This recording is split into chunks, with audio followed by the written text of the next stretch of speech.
During our last session, you had all returned home to the city of Polythreme. Upon arrival, you were greeted with the sight of a city overflowing, living beyond its means. Outside of each of the city's main gates, a sprawling smaller city of slums spread out along each of the major roads. Your initial concern, however, was addressing, if shortly, the Council of Polythreme, successfully setting the next step of Vidar's plan into motion. Very briefly afterwards, you were forced to attend to a problem that had arisen, only to find that perhaps it wasn't a problem at all, as late returned from the dead had turned out to be simply his sister, searching for her brother's killers. Settling the matter for now with a bold lie, and then receiving payment from the Venerable Swordsman as its shareholders, you then returned home to Quartermains. Soon after, you'd receive word from Vidar. The construction of the airship underway, it would take several weeks to complete.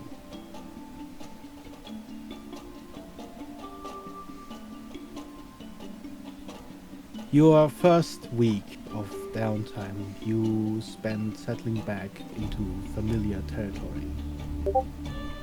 Evelyn, you spent the first few days catching up with your family, who, albeit concerned, seem happy to see you active and apparently working alongside Vidar, who in Polythreme's social circles still carries the reputation of a philanthropist socialite, despite your knowledge to his greater machinations. Of course, you mentioned none of those. You then made sure to fund Red a small expense in order for him to have some time with his own family and some well-deserved relaxation. After you had finished the niceties, you retreated to your room and spent some time alone, drinking. Yes. When near the end of the week, you decided to sell some personal belongings, acquiring a hefty sum of funds with which you acquire books and research material. You also invest heavily in supplies and take your first trip outside the city to the slums. Your first venture there is met with skepticism, as you arrive with Wind with supplies and healers. Even as some people fear ulterior motives, desperation quickly drives them to accept all of the relief offered.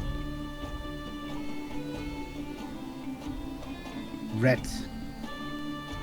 As mentioned before, you spend the first week taking care of you and your own, first catching up with your mother.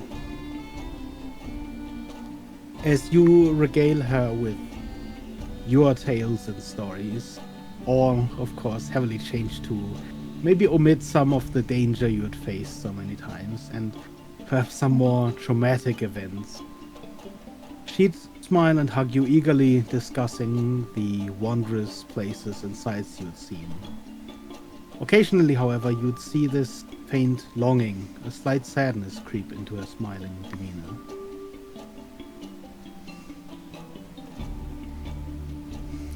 Alright. Would you press her on that? Sure, yeah. When you'd ask if anything is wrong, she'd always quickly shake the sadness, telling you that you simply remind her so much of your father, before changing the subject once again to your tale. You two spent a considerable amount of your first week inebriated. Finding Kara during this time was relatively easy. Her reputation among the few remaining inns and taverns in the lower district would have spread far, and there were only a few of them that she was still welcome at after repeated altercation. You would find Kara distant, while still open to talk, especially about your problems and experiences, you'd find her more brash, more easy to rise to anger when slighted by others, and much less open to say anything about herself. During this time, you'd notice a strange, uncomfortable heat around Kara, as if you were sitting too close to a flaring campfire. More often than not, as you'd return home after a night of drinking, she would continue drinking, wandering deeper into the slums within the city. When you weren't around relaxing, you would also spend your time in dreams. You'd seek out Thava, who had seemingly continued her travels far beyond the mountains bordering Polythreme to the east. And you'd spend time talking about your recent experiences. You're met with open ears and an open mind. The experiences you'd shared with Thava in the past, and the ideologies you'd confronted, let you see a new perspective on your ongoing struggle. Even as your worries aren't exactly put to rest, you find reassurance. In dreams, you also send Soleil as a messenger to his friend and ally.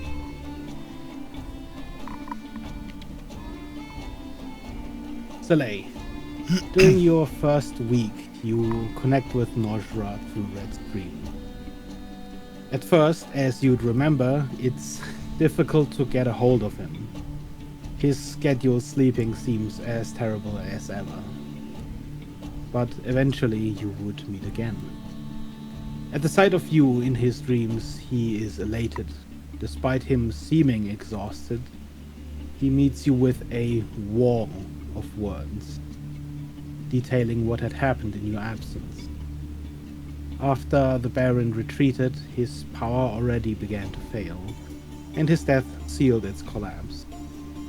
But there was no power vacuum, no struggle to find a replacement, as the villains, one person in particular, Sefja, had already much of the support needed to stand in as the heads of a council of Antokag's noble family. Noshrad spent the next month subtly moving troops to efforts to stabilize Antokag's position and borders, further removing the temptation of a standing army to be sent to war. And, of course, he would tell you about Lorana, that he's close, that he knows her whereabouts in the Far East, and he's undertaken steps to free her.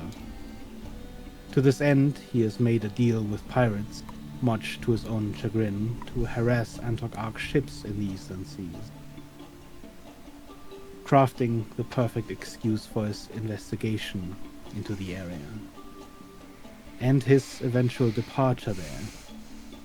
To this end, he also asks you if you can be ready in little more than 3 months' time. Upon his call, would you come to his side? Yeah, Soleil would not even think about it and just immediately say, of course. Okay. Is there anything you tell Nojrand during this time? That you are in contact with him?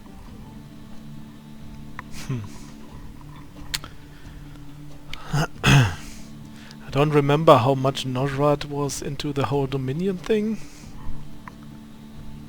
No, does he know stuff? We gave him a good bit of information. He knows most information about Priakos, the warrior that was there. I don't think he particularly knows that he is part of a greater organization as such. He does know that, of course, you guys came there to dispose of him.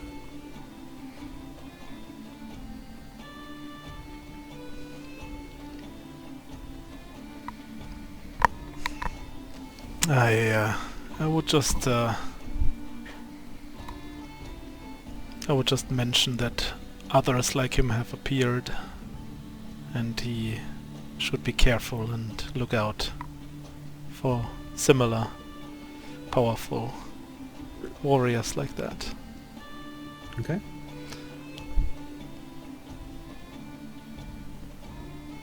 As Lorana is fresh on your mind, you also begin researching, looking for leads of your own that could be of use to get to Lorana. The rest of the week you'd spend time with your friends in the mines, working. During this time, you'd hear rumors and whispers of a name you'd heard before, a saint with hands of silver. You'd hear other miners whisper that title with reverence and somber contemplation, but you'd notice a distance between you and them whenever this happened. Whilst the miners are your friends, you're not them. You're not part of the miners, not yet. Too little is the time you've spent toiling in hard labor, understanding the lives they all lead. But you're getting there. As the second week comes around, Evelyn, you spend more and more time in the outer slums. Most of it in one in particular. The largest of the four, situated outside of the city's western gate, along the track of the lightning rain. The slum here has grown to a considerable size. Out of the 60-odd thousand refugees left outside the city's walls, around 28,000 live here alone, in what has become known as Macaria City. In your first week, you drafted new infrastructure, a layout of streets in the shape of a sun, with long roads that allow for easy access, all leading to a central plaza around the main gates of Polythreme. Among the citizens of Polythreme proper, you had chosen healers and helpers to assist you, that with their own moral investment could be trusted with the work you would task them. Most of them you'd find among the clerics of Aenitas, as their flocks are dwindling during the rise of the Machine Church. They seem all too happy to tend to people requiring their aid. You spend a considerable sum of gold teaching the slum laborers to farm, and in a flash of inspiration you realize that in those areas untouched by the day's sun, in the shadows of the city, the mushrooms from the underground, Amazing. some of which you've brought with you, seem to thrive. You spend some time creating a registry of everyone that lives there, outside the city, their skills, occupations, aspirations, all while administering medical aid wherever you can. You create a basic hierarchy, a community watch, a guard patrol, and a system of leaders, all focused on making Macaria and the other slums self-reliant. And I don't know if Red... Oh, he's back. Oh, look at that. Red, during this week, you accompany Evelyn to the slums, socializing and mingling among the slum's inhabitants. Mm-hmm. You help to decide on leaders and organizers, the charismatic few who can inspire others to lead. And during this time, you also meet a young Furbolg woman who shows an aptitude to becoming a bard, an aspiration you encourage and fund.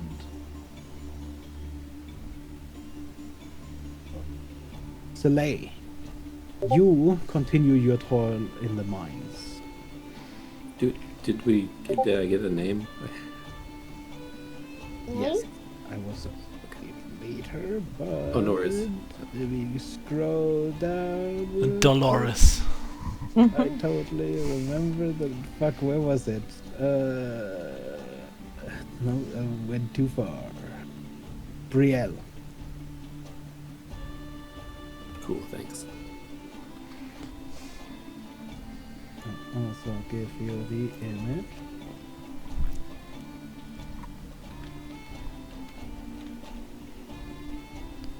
And scroll back up.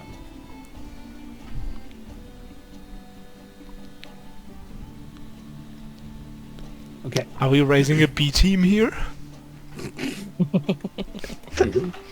Soleil, you continue your toil in the mines, earning barely a living wage if you were reliant on it. You train Suxley at every given opportunity, having him assist in the disposal of rubble and the mining of ore. And during this week you also hear more rumors.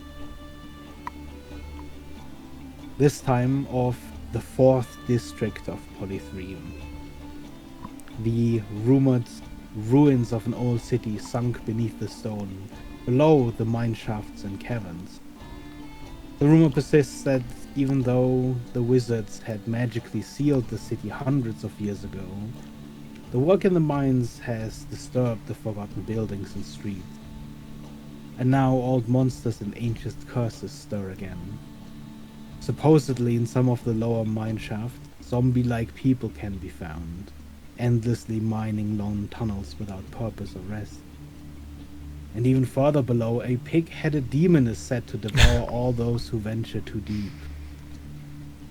Probably There's nothing. even said to be a large worm living in the tunnels. Oh no. As big as the tunnels themselves, it supposedly digs false mining tunnels to lure miners into its trap and kill them. During your late evenings that week, you continue to search for a lead on anything that could help with finding and freeing Lorana. Now that you know roughly where to look, you know who to search for. You spend your time in the streets of the lower district and see less poverty than outside the gates. Instead, the squalor here seems to stem from its oppressors.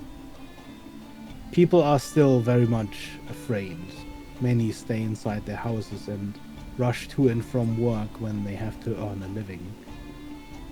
But none of them seem to live free under the gaze of the construct.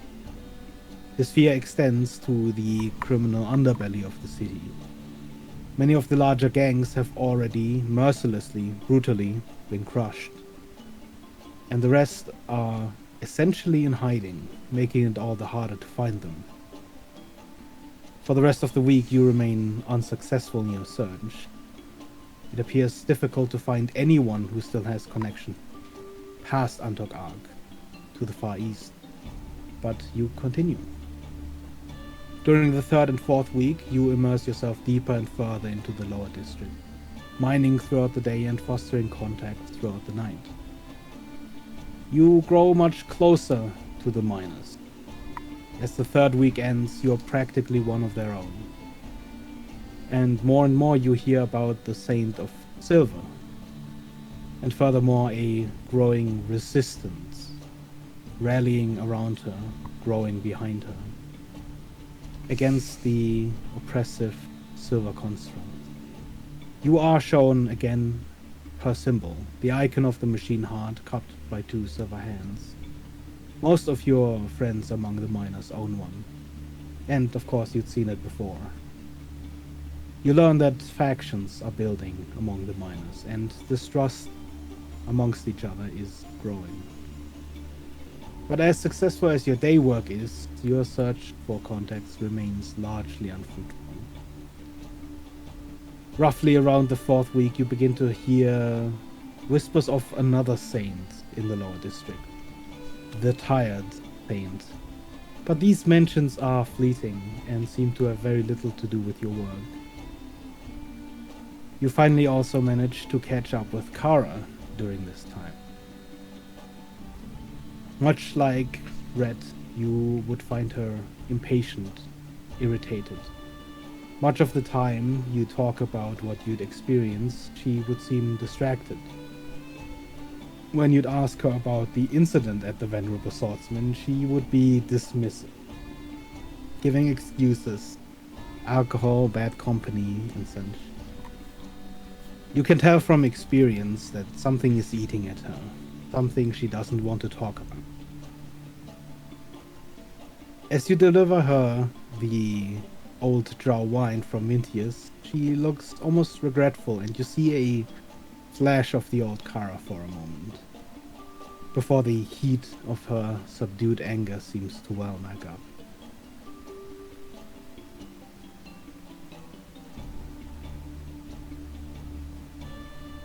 During the third and fourth week, Red, you begin your work at the Songspire College. As you return to your former place of learning, you find yourself quickly and warmly welcomed. Among the people of Polythreme to whom tales and stories are most important, your tales and stories have spread quickly, and all seem eager to hear more, to garner some inspiration for their own tale. But you haven't come entirely for leisure. Throughout the following 2 weeks, you work hard at the creation of your own artifact, the False Fangs. You also find the occasion to observe your protege, Brielle, as the young Furbolg begins her study towards becoming a bard. The beginnings seem painful. Brielle is honest, blunt, and kind, and while she seems to have that charismatic streak that is perfectly suited for bardic education, she seems to enjoy upsetting her teachers, as if she revels in the punishment. Evelyn, during these 2 weeks, your main focus is similar to Red's, the creation of an item. Yes. The process is lengthy and difficult, though likely not as much as it would have been if the belt hadn't already been created. And at the end of 2 long weeks of work, you finish the creation of a belt of Cloud Giant's thread. Pass that off to Huxley. Your presence in the slums reduces during this time. Your time becomes stretched thin between your projects, and your sleep and health begin to suffer to the point where you even relish the short moments of calm and rest at Quartermains when you convince Red to play for you. Throughout the following days, you become known as the Tired Saint. But at least among the people of the slums, that title is spoken with some sort of reverence to the sacrifice you must be making for them. With the enormous sum of gold you poured into its development and the structure you'd begun creating, the slums for the moment seem to thrive. Much of the slums have changed. The unorganized collection of wooden huts resembling a trash heap have begun to give way to shelters of hardened mud walls, arranged cleanly along grids of streets. The farming of the underground mushrooms has been successful and has even spread into the slums of the lower district of Polythreme, which has always suffered from the complete lack of sun. And with the mushrooms, the name of the Tired Saint also becomes known inside the city. During the coming weeks, you continue your work in the slums, establishing education, furthering skills, and creating a market along the central plaza. But most importantly, you dive into your research. Assisted by your keen mind and medical work in the slums, you make great strides into your research of anatomy and manipulation thereof. Your research into red dragons is by comparison short but informative. You learn that much like giants, there isn't a set average lifespan. Instead, it seems to vary wildly between individuals. With long age, some never seem to stop growing, with a few known to have reached titanic proportions. And only a few have ever really died of old age. Instead, most of them die well before their time, due to external circumstances. Red dragons tend to have a conquering nature, a territorial ambition, And there doesn't seem to be a known weakness to red dragons. Their strength largely stems from their raw power and expert control of fire, to which they seem entirely immune.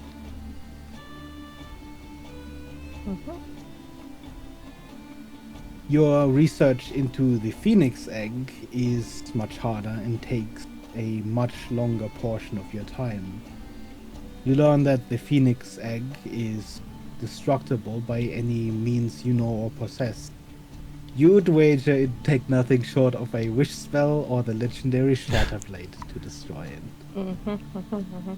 The essence of the phoenix itself seems to contain a shred of what you could only describe as a sort of divinity.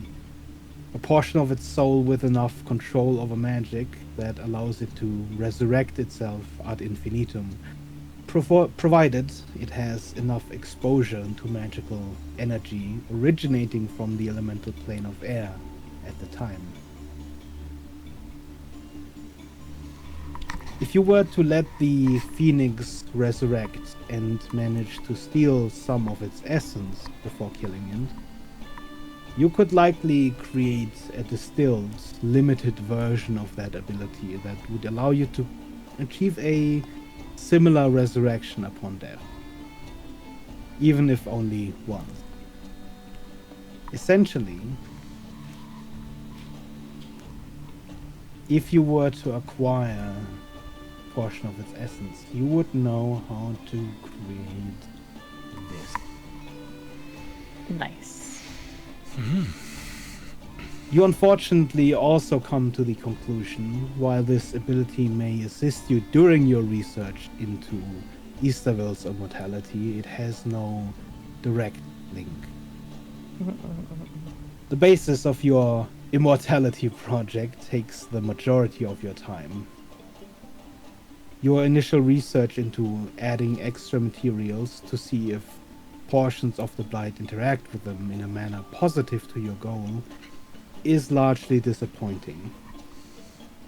You find that neither the phoenix's presence nor the dust from Vidar's corpse seem to interact in any meaningful way. Vidar's dust is affected by the blight much like regular organic matter is. It decays, liquefies.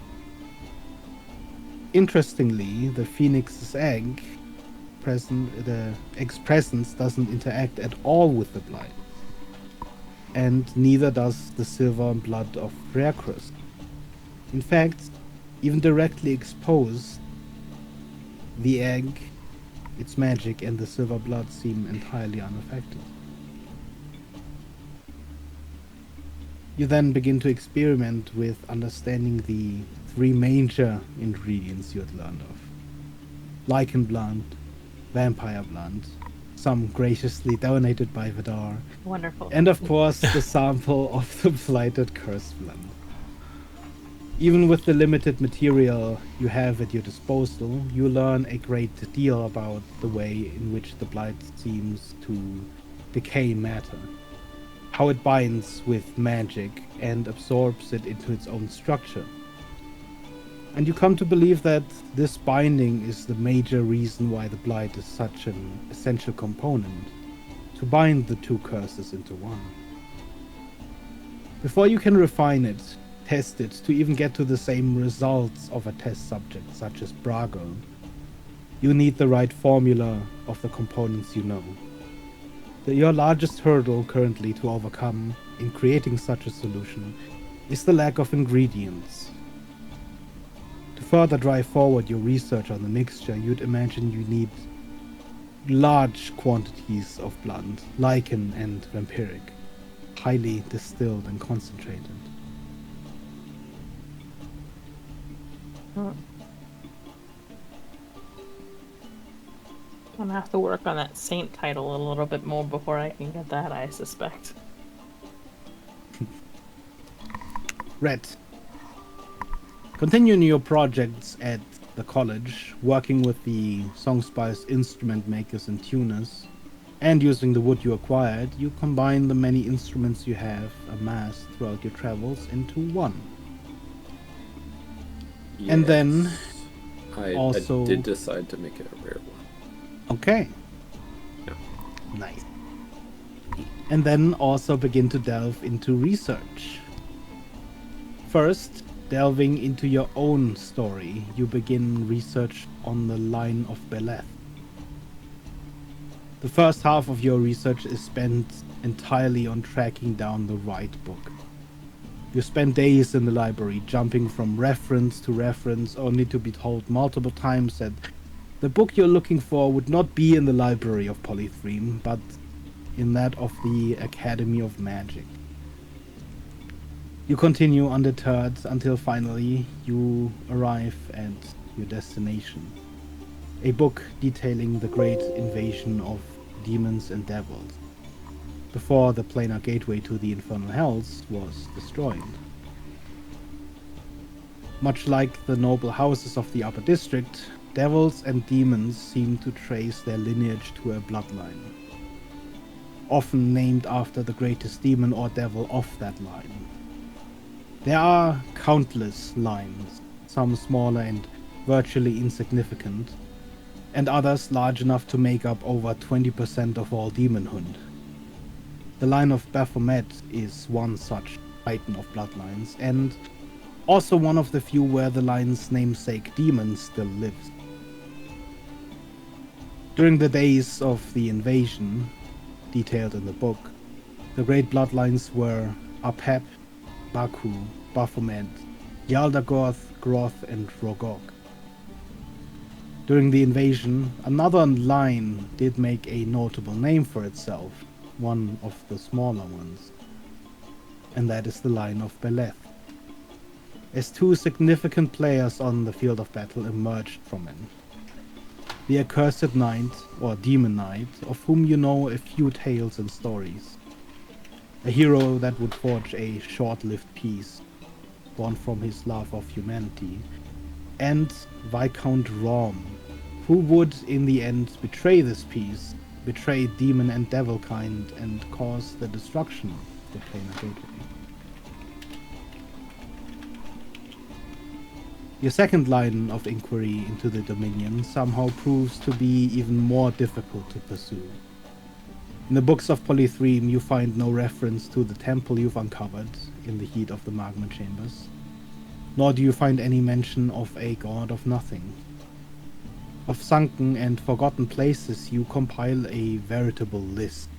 There are many on Kauron, and most seem to be in some sort of connection to the story of an old kingdom of magic and a magnificent hidden city that holds countless treasures and a wealth of knowledge. It's almost like this world's version of an El Dorado. Okay. Soleil, in the last few weeks, as Evelyn and Red seem to immerse themselves in study and research, you find an artificer at the great forges of Polythreme. You spend a considerable sum of money. It will cost you 1,000 gold.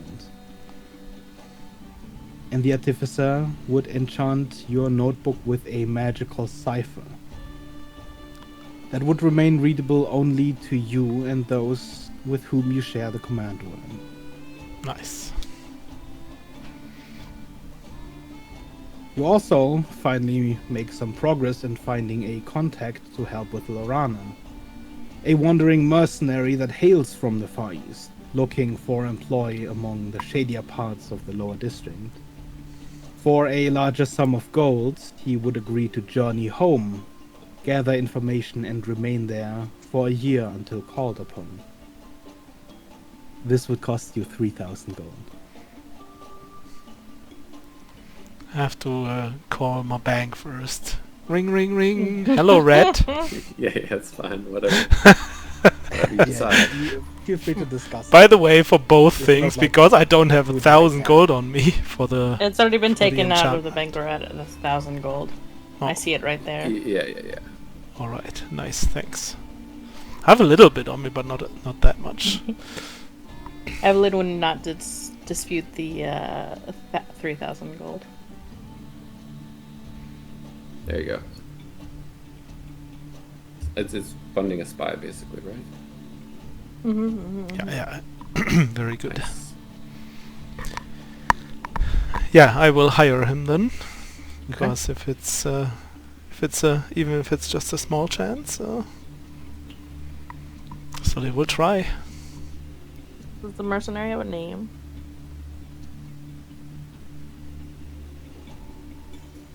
That depends on whether or not Soleil asks for one. Definitely. Like, I won't give a nameless person just 3,000 gold and hoping for the best. I would try and make sure that this guy is at least a little bit trustworthy. I would also probably ask if you came to Red for like this funding. And I don't know if Soleil does, tells him about the spying business and whatnot. Yeah. That Rhett would want to meet him just so that if you wanted to send a dream to him, Rhett would like be able to. Mm-hmm. Somehow my stuff isn't loading when I try to load the file. Oh no. In tabletop? No, it's InDesign. Okay, no, It's no, that's fine. Adobe. Yeah. Makes sense. But yeah, I would probably like let Red even meet this person for like a second or something, so that he knows the face and gets the name and like gets familiar with it.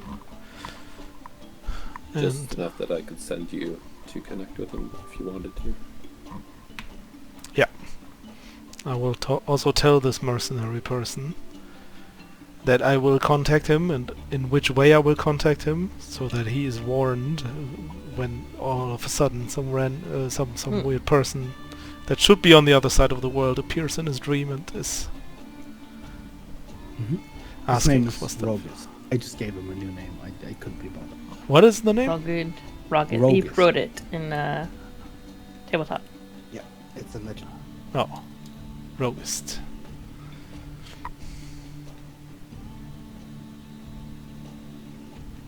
And then in the final days before your downtime would come to an end, Soleil, Red, both of you found at the same time come to the conclusion it would be a good idea to train in the operation of an airship.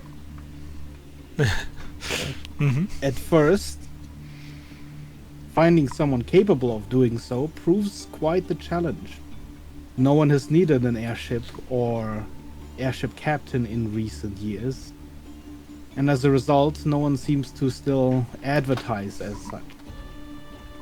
Eventually, however, you do find someone in the lower district claiming to be a veteran pilot, and you find them extremely eager to earn coin by teaching you the knowledge they have.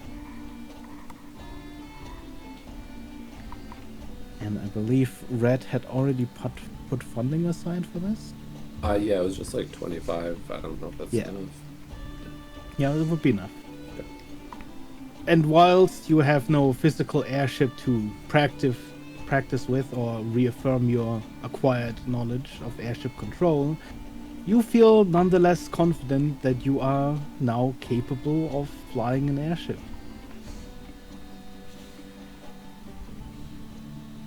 Nice.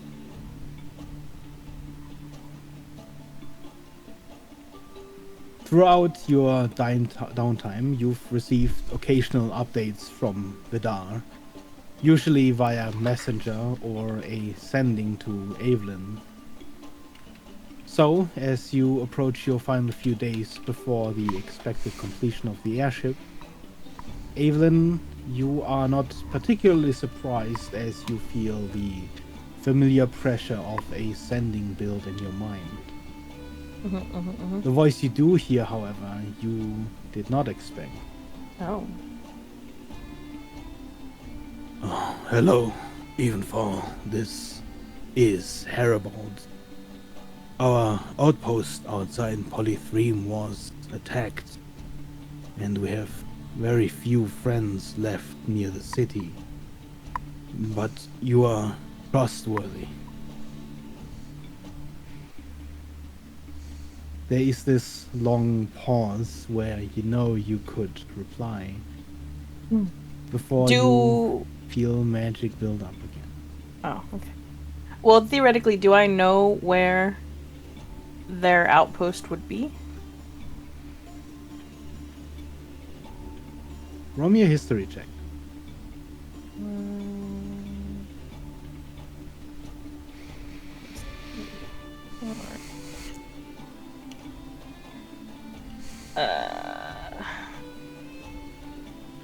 13. No, sorry. In 13. general, you know where their larger port is and where their main sort of point of operation is. But of their outposts, you don't know much. Okay. It's a similar situation to the underground, where you might just sort of stumble upon one on your travels. Would I feel the second pulse of magic before I got a chance to respond? You would have a chance to respond. There's a minute or so pause in between. And this is the... Herobald is... He's a leader of the cleansers that we previously Mm-hmm. suspected, but then actually just let him be here frequently. Okay. Should we just ask, where is your outpost located? And then the second ending happened. I need to know the culprit and what they were after. 2 miles west of the city. Flames visible to the distance. Situation is dire. And with the 25th word, the sending cuts off.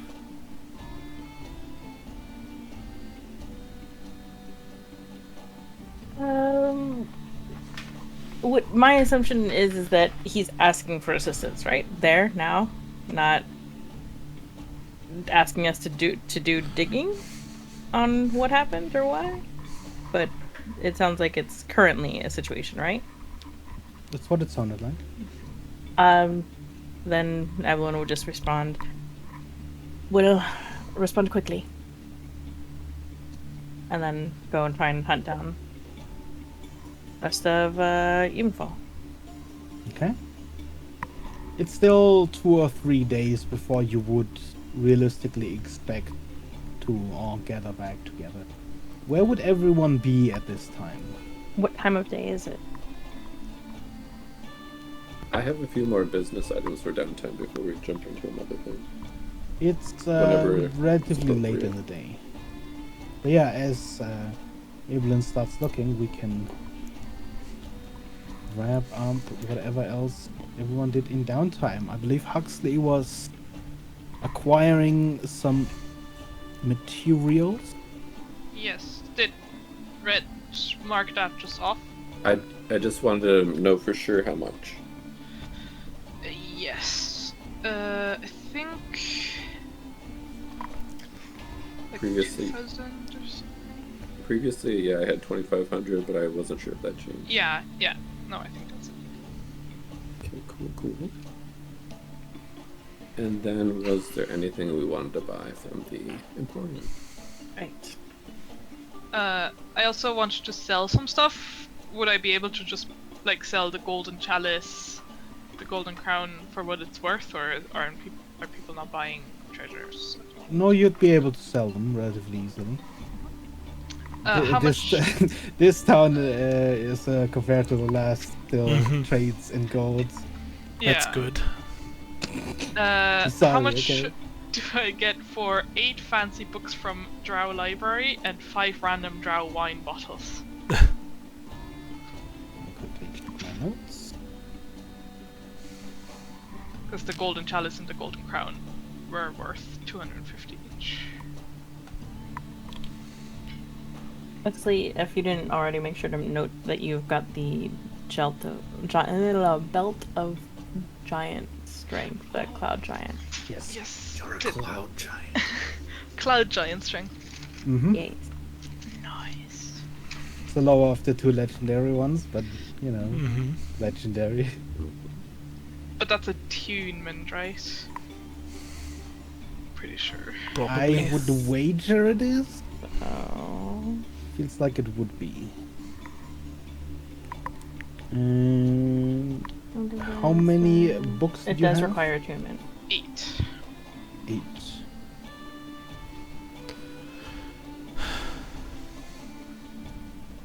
But your strength would be 27. Yes. I just have to decide what to unattune to. Sorry. Look, I was only told to make it. Nobody mentioned anything about making it non-attunable. Yes, yes. Or you didn't have to I'm not attune to it. claiming. The crown and chalice were 250 each, right? Yeah. And At least that's what I remember. what was the last item you had? 5 random drow wine bottles. Right.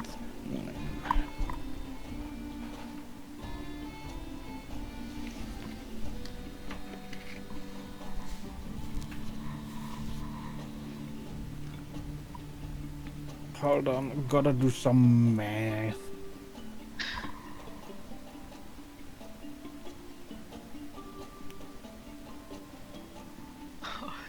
Can I wear 2 belts at the same time? Sure. Yeah, okay. I can't I be don't think attuned to there's my anything that belt would of dwarves. really stop you from wearing 2 belts at the same time. It's not like it's a WWE like champion's belt. If I can wear 2 pairs of boots, you can wear 2 belts.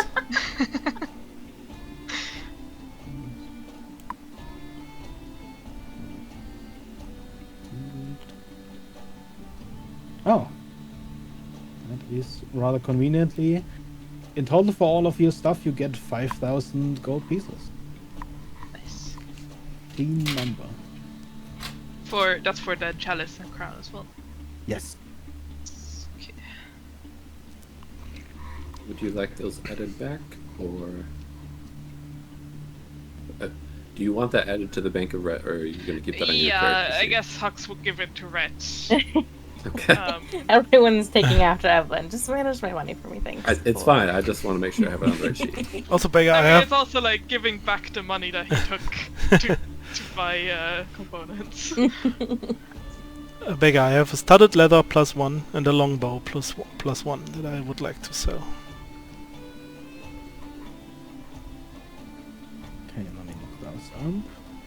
There's only 2 ways a party goes. It's either everyone does their own money, or everyone has one person handling all the money. It feels kind of rude to take like 2,500 gold from the party and then keep the 5,000. I mean, you know, it's shit's happened before. It's totally your character, right? You would get 1,300 gold for that, Alan. Nice. For both. That gold I will keep to myself for now, just so I have a little bit of change at least, in case I need to buy something again. That is like 1,000 gold. Sounds good. 1-3? Yes. Okay, nice.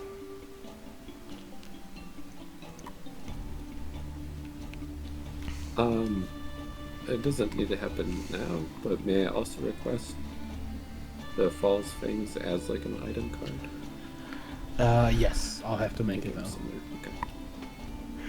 Let me put that on If my you need it list. in a different format, it's fine. I figured a PDF No, would be. it's fine. Okay.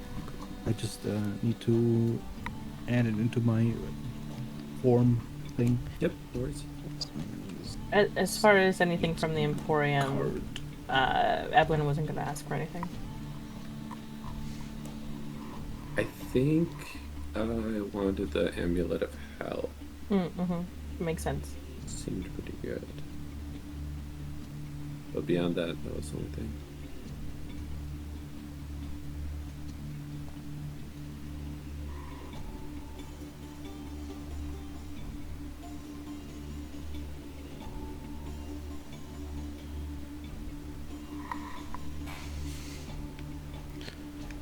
Should I buy the cloak protection? Is the question. I'm looking at my attuned items.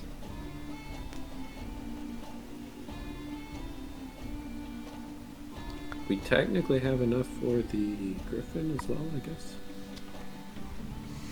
If I don't know, that's something.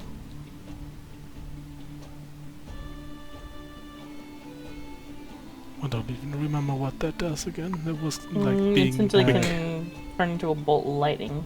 Oh yeah. I mean, That is one of the extra cards that's in the current stock Emporium channel. The card is in there because it's not one of the standard items.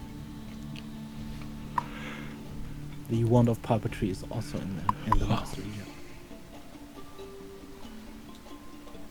No one interested in the mastery gem? Yeah, we have 20,000 though.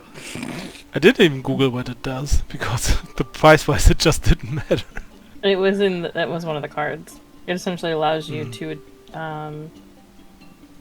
ignore requirements for certain attunements, like, oh, this can only be used by this class. Oh, or, okay. Or also overrides you can curses. right.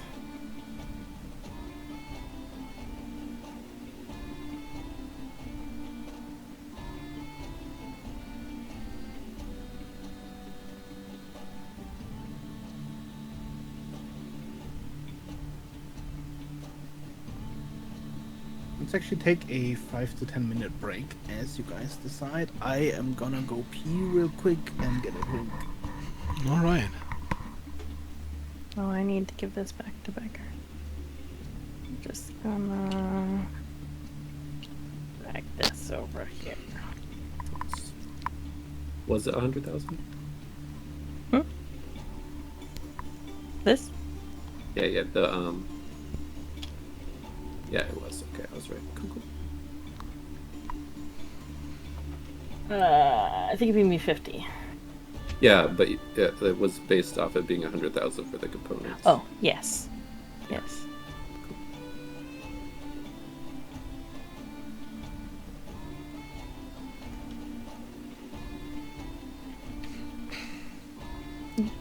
Don't worry about that. That's just being put into a library somewhere. Mm-hmm. Sure. Yeah.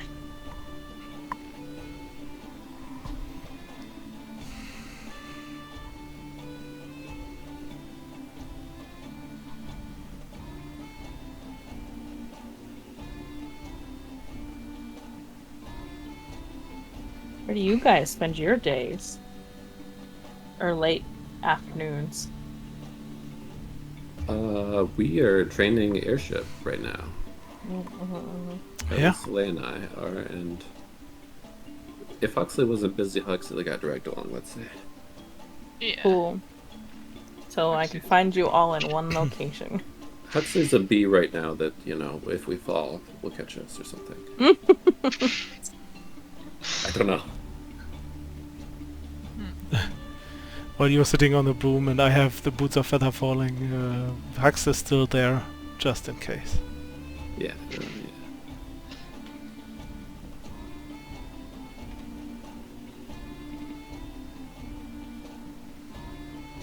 I really like the ring of feather falling for my recklessness, for jumping on flying creatures and stuff. So I don't think I want to get rid of that attunement.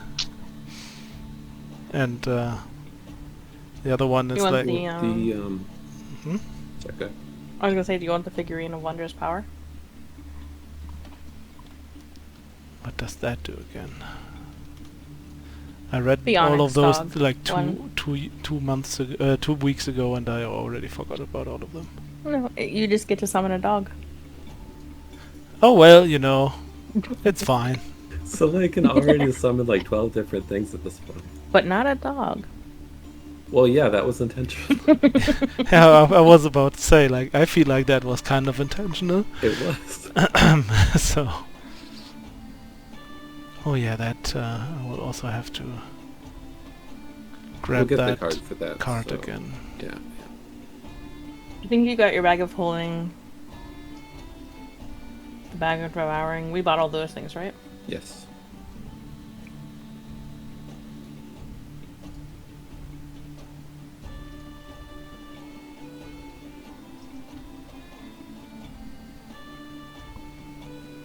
Who has Let those? me- I can't remember who asked from. I have Welcome the back, Maker. comprehend languages one. Mm-hmm. I don't know about the believe, rest. Soleil asked for the rest of the 3, I think. Yeah, that's fair. Fair. Oh yeah, also by the You way, can take this back. Oh yeah, did you buy the necklace? 'Cause I there's a bought the copy. amulet of health. Yeah, Soleil got that one, yes. did we buy what? Oh yeah. Your Oh yeah, I was about to ask, like, how does it work? Let's read it very quick. Can I use the stone veil as a +2 weapon even if I'm not attuned to it? I believe you can use it as still the magical item, but you don't get any of the extra Yeah, it's just a +2 stuff. Yeah. magic weapon, but nothing extra. Yeah, then I might have unattuned to that. You'll still absolutely smack with 27 strength. Oh boy. Yeah, I still get a +2 with it though. Yeah. So, +15 to attack. Jeez. +8. Jeez. Or, you know, +9 with Great Weapon Master. What's your plus on just your hands? +8, I guess? Just my strength. Jeez. And ridiculous. Punches for a minimum of 9 damage, by the way. Yep. Instantly kills a level 1 commoner with a single punch. Amazing. Okay, I have questions, Becca, to the Amulet of Stolen Voices. Mm-hmm. It says I can also take it from a living creature, and it says to capture the creature's voice. So the creature still keeps its voice, right? Or is it just mute after I use this? Not for a living creature. What do you mean? To the mouth of a living or recently deceased creature. For 1 minute, the user may expend a charge Oh, and yeah. capture the creature's voice. Yes, yes, yes. So is the creature afterwards mute, or is it just No. like copying, basically? It is copying. Okay, I was about to say that would be like so mean. I And, accidentally skipped over line of And also, it doesn't say anything about using the voice in the text. It just says you store the voices, and then you have stored the voices. It doesn't say you can use the voice as your own, or you can. It just says you store Yeah, voices. you just have it. Okay. You just have that. So that voice I can use basically as myself by saying a command word or whatever. You basically, as long as you have it around your neck, it's at will. Okay. Cool. Oh my. Yeah, You I could have was. a very fun conversation with yourself.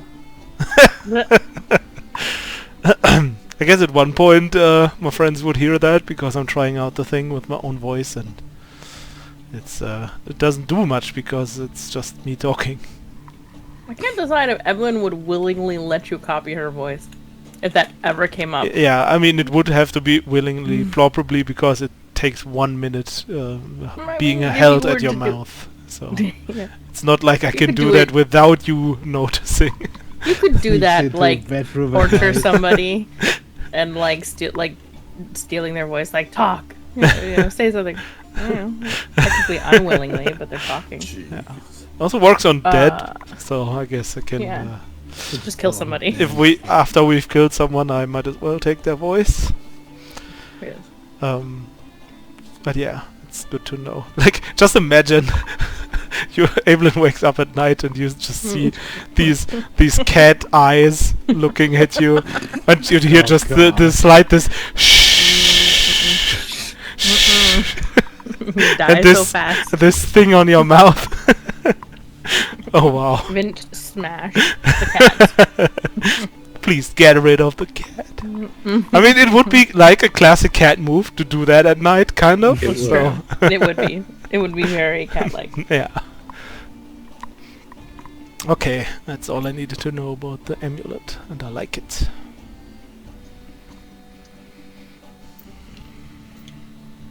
Beggar, where would Oh, and bag of holding I have now. they have been getting lessons to learn how to fly an airship? Unless you would have kept tabs on it.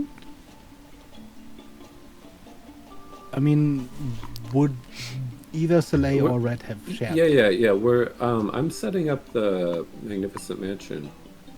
Like every night, Evelyn asks for it, which seems like a lot, if I understood right. I'm pretty consistently, yeah. So yeah, we talk about, oh yeah, and then I was up on the boom, and then I almost fell off, but I had a broom. Yeah, I mean, you'd know that they would have gone to the lower district, probably meet up at some tavern, and then get taught in the basics. We get taught in the basement. In the basics. Oh, Then I had to I mean, you roll. could be going to some sort of basement. I mean, would you want to go to some sort of basement? I mean, no, that doesn't make sense for an airship. Unless it does, I don't know. The airship isn't there. You're just learning theoretically. Well, yeah, but you probably set up some kind of like, and this pole is like. It's like a rough, like, Yeah. very, very ramshackle construction of like a wheel, like a ship's wheel, and then some couple of levers. This guy doesn't know how to fly an airship at all. He's just good at stage props. It's just props from his theater. Oh yeah. Also, I just noticed I still have 8 times art objects that are 25 gold pieces each. So I guess I get 200 more gold. Hmm? I'm carrying those around for quite a while now, and I will make with my bag of dryness or whatever it's called another pellet of water just in case we need it. So now Okay. I have 2 of those pellets with me that can turn into 15 times 15 feet cubes of water. As long as This you can flood a room. continue to keep all of your bags separate, I think we're okay. Just don't put them together, please. The bag of the dryness thingy or what? Because you also asked for the bag of holding and the bag of devouring. No, I don't have the bag of devouring. I just wanted the bag of holding. Oh, I got the bag. It was either Red or Soleil. What? We'd have to I go don't- back in the. I think it was Soleil I though. think it was who asked Soleil. for I'm the pretty bag. sure you asked for a Oh. bag of devouring.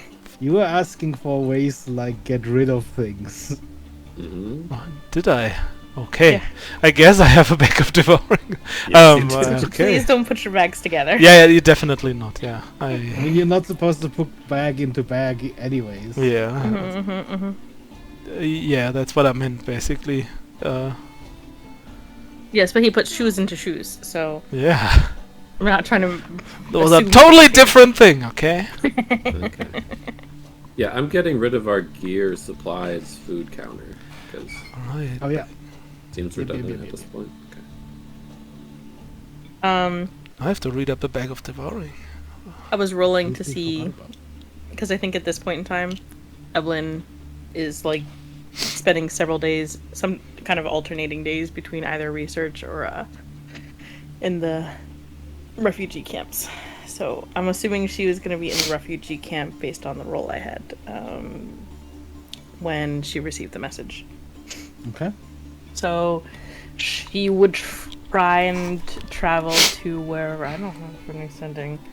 Yeah. Travel to wherever she theoretically knows. I don't think she's been there, but at least by what she's been told as to where they're training to try and find them. Since that's what they said they would be doing this afternoon. Mhm.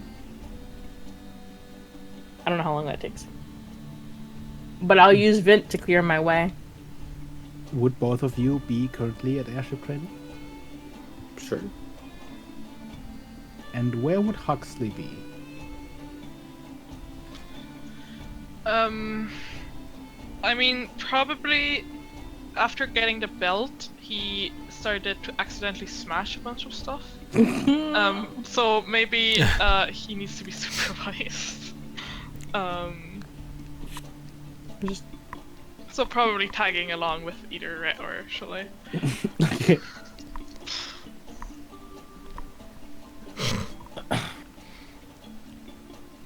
I think the three of them are all in one place.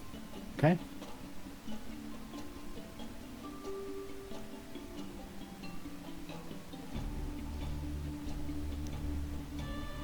And before we carry on, was there any more questions anyone had about the town time stuff?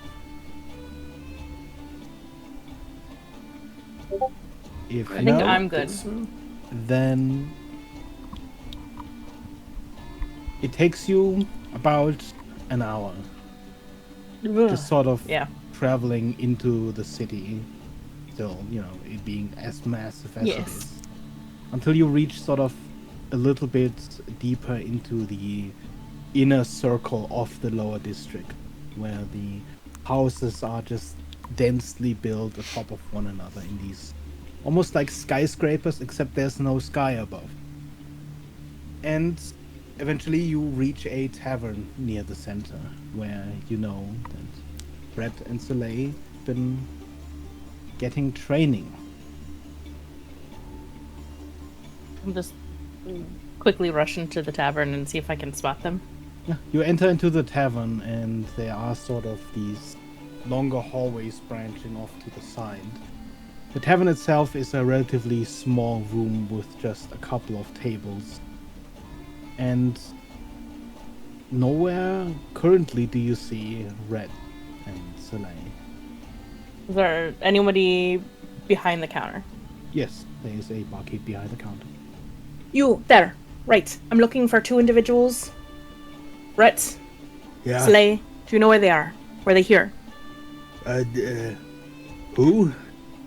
Oh, a tiefling likes to wear weird hats and... Right, and the Okay. cat. Right? Yes. Yeah. Did they leave? How long No, ago? they have a room. Which First on room? to the right. One. She just takes off to the room. You rush down the hallway and take the first on the right. And you enter into this sort of larger, almost storage area. Looks like a warehouse almost, except too small to be a proper one. And there, in the shine of the light, you see this weird contraption, almost like a ship's wheel, with several levers and cranks at the side. And sitting at the moment behind it is Soleil. Red is sort of standing off to the side, as well as a man you haven't seen before. Don't even care about him.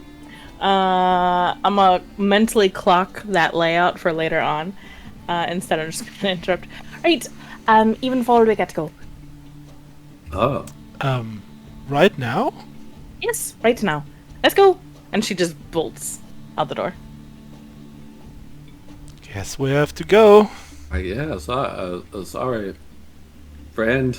It's all right. You're still paying me for the day, right? Oh, yeah, Sure. yeah. Yeah. Take the rest of the day have a off, good I one. guess. I guess we're headed out. So, what do you think it's this time? Gotta go fast. Is it a world-ending surprise, or is it more like, look what I made you guys? Something in between.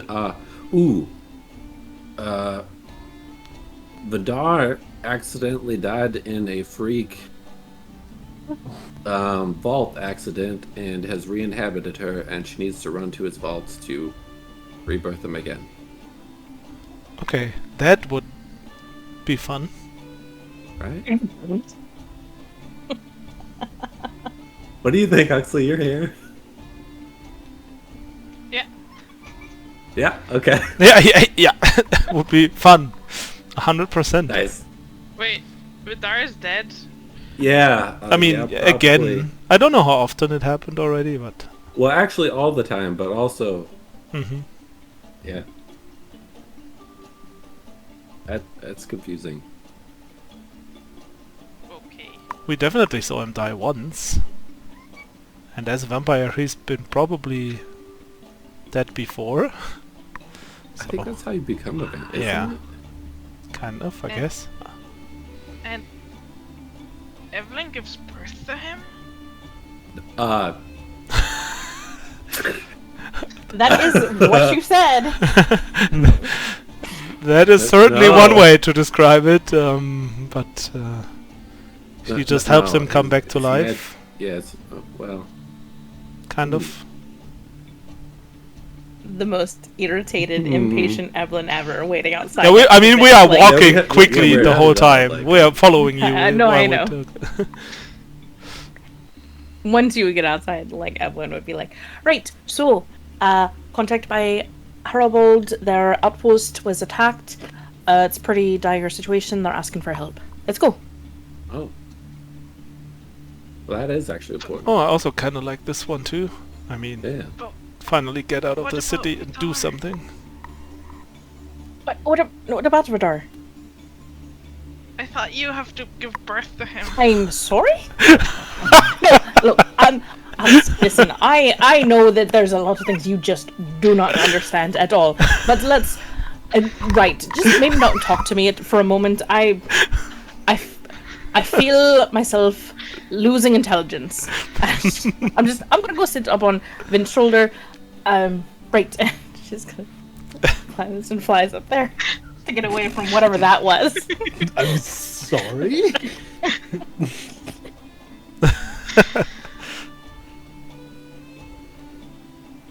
Uh-huh. Wait, I'm confused. It's magic stuff, you know. Oh, okay. How would you travel? Do you have any idea how far away this distance would theoretically take us to get 2 miles outside of the city?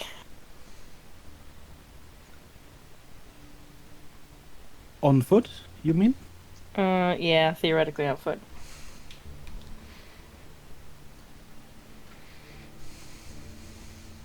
With the assistance of wind,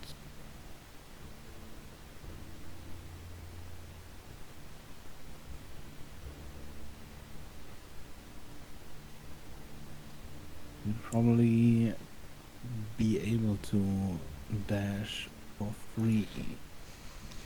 Mm-hmm. So it would only take you about 14 or so minutes. Okay.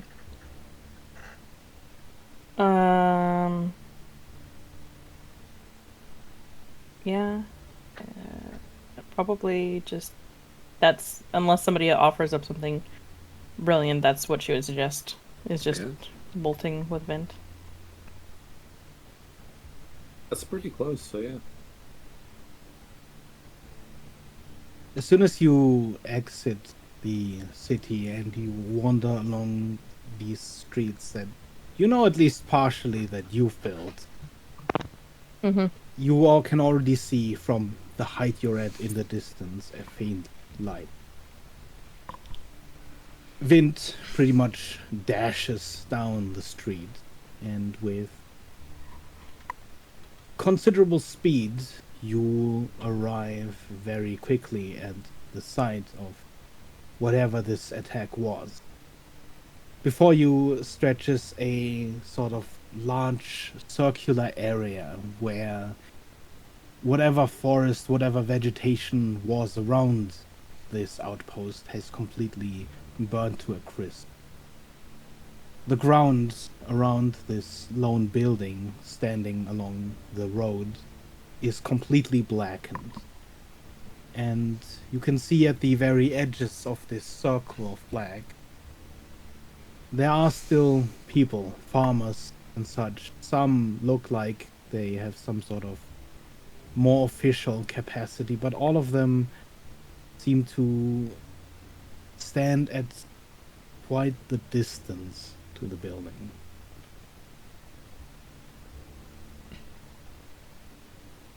Do you approach the building?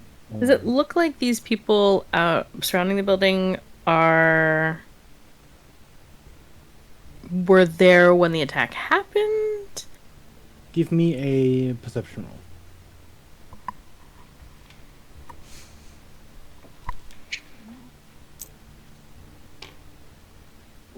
8. You can sort of tell they have this sort of look like they are onlookers. Yeah. Most of them seem largely confused. You see a couple among them that are slightly covered in soot, that have axes, that possibly tried to stem this fire that had spread out from the cleanser hall, which you can see in the distance still brightly glowing. There are holes in the roof where parts of the ceiling have caved in, and through it you see flickering a bright flame. Edwin would just tell Vin to continue forward. Okay. As you continue forward, you can tell immediately that the distance at which these onlookers are standing is about where the heat ends. The closer you get to the building, the hotter it gets. As you come to a small tent just by the side of the road, it is about as hot as you can bear it without suffering damage.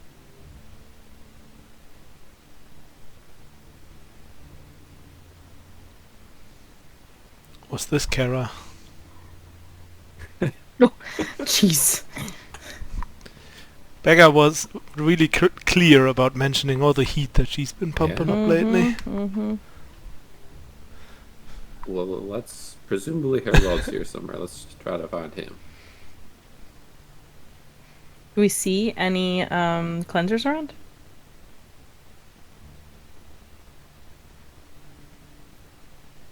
You see a single one right by the tent. I'll head there first. And hopping, kind of floating down from Vin to approach.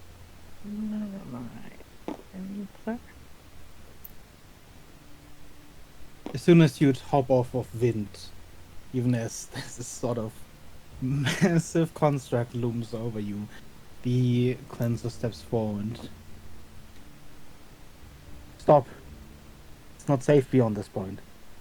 You are contacted by Harold. Or Evenfall? I know someone was on their way. I'm sorry, I'm not familiar with... Right. You said Haribold? Did I say that right? Yeah. Yeah. Yes. Right. Well, situation's pretty bad. The fire's not gonna go out for hours, but it's been burning for an hour or two already. If there's anything in there that needs to get out, it needs to get out in the next hour. The city is too far to get any further help to put out the fire. In 1 hour, this entire building will be molten slag. Much of it already is.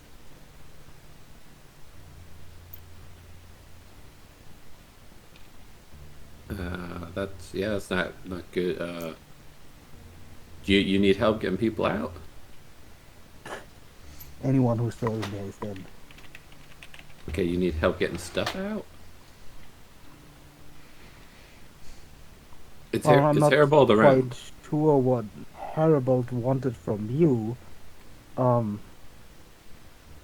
To know. be honest, there isn't much of worth left inside. I don't Yeah. think. To know what they were after. Well, it's an outpost like many other. We compress the oil we receive from the refineries further for use. That's what's burning right now. And it won't stop, not for a while. Right. The oil's on fire, so I'm sure that's not what they want you to get out.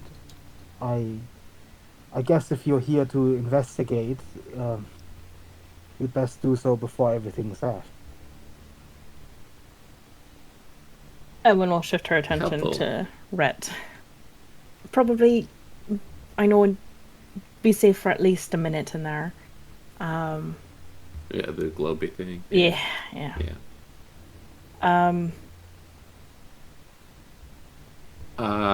Can water put out the oil? It This can't is- even put out regular oil. That is a very good I point. figured. It's a really yeah. bad idea. You definitely should not bring any water in there. Okay. It'll Yep. just bring the oil to the top, still burning, and it'll spread it around. That's what. I figured. I didn't know if there's a special kind of oil. Okay. Well, it is relatively special, but it still behaves like oil. All right. That's all I It's need to know. thicker. Thank It's you. I'll almost go like a ahead paste. and preemptively cast. No, I guess I won't matter. What happened in the first place? How did this happen? As he points at the burning everything. Well, at the time I was tending to the delivery of oil outside at the back. I heard fighting. By the time I came in, everything was on fire. Even some of the people I managed to pull out were beyond saving. She sort of looks over to the side opposite the tent, where you just see a couple of linen blankets over what looks like.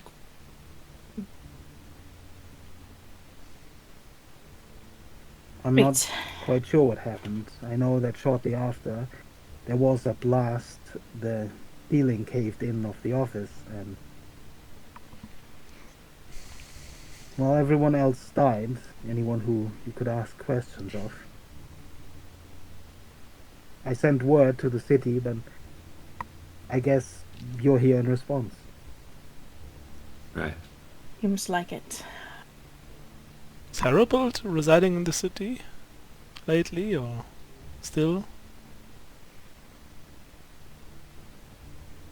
I'm honestly not quite sure. It's not really my thing to know. I'm assuming someone from the city contacted him, or he is in the city. Okay. All right. So we need to get in there. Clearly, it's not safe for us.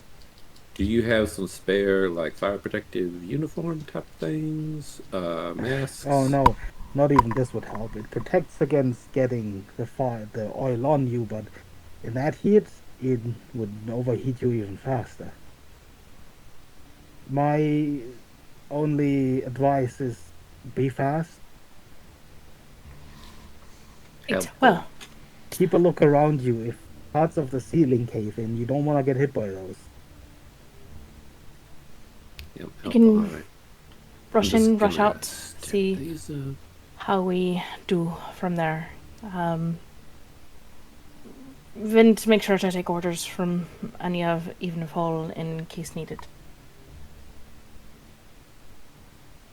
Head on in then, right? Yep, I'm gonna cast some spells here. I'm gonna cast Death Ward. Ooh, smart. Probably all of us. Yeah, that's sure. It's a lot of spells, but Makes sense. Okay, you Let's cast do it. Death Ward on everyone. everyone. Everyone. That's the one when you die, you just get up with 1 HP or something? Or Yeah. Yeah. A And lot. then, for the sake of order, why doesn't everyone please roll me initiative? Yeah. Freya, did you want us to I can start the game for initiative for combat. That's a good start for the session. First roll, natural 1. It's not Oof. particularly combat. You know.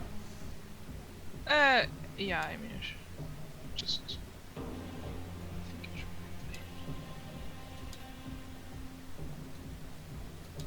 If you just give me like a minute to start it. For explanation, it takes you an action, a turn, to search or to investigate an area around you.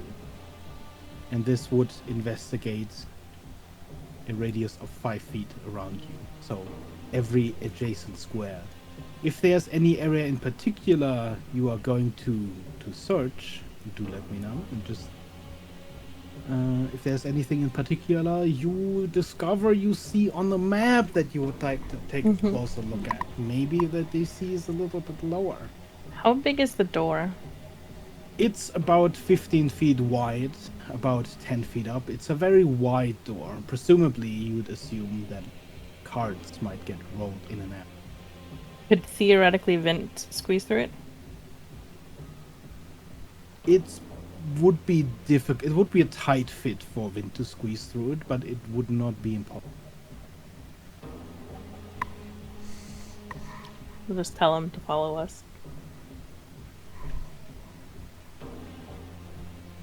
So if he gets left behind, you know, it's not too big of a deal, but then he's at least moving with us.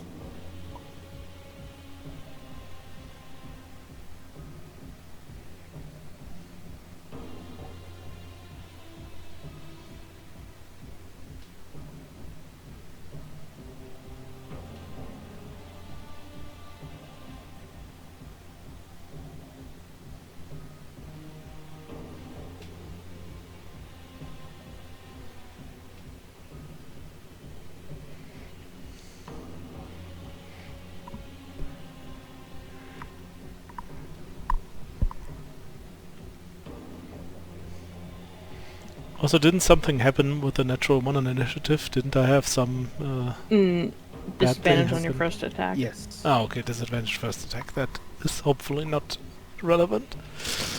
It depends on what you do inside, I suppose. Yeah, I mean, during my first time I have to get inside first, I guess. When, you know, you could always like be like, hey, I summon a demon, and then you lose control of the demon, and then it is combat suddenly, you know? So, I just throw a random tooth into the building and see what spawns. I think there is one that's immune to fire. There might be. It's just chance 1 out of 12. Well, I need to get a dice for that one. I need to get you some tokens for that. Yeah, definitely the tokens. I have a lot of stuff if you roll the session. Die of Fangs. Okay, I got it one now.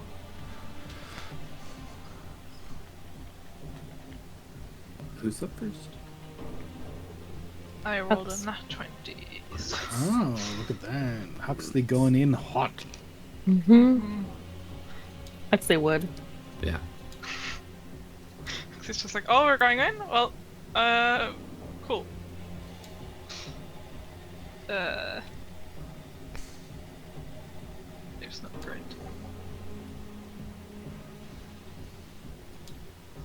Grid starts here because that's also where the immense blaring heat begins. Yes. Hux rushes in and it's like, oh shit. It's hot.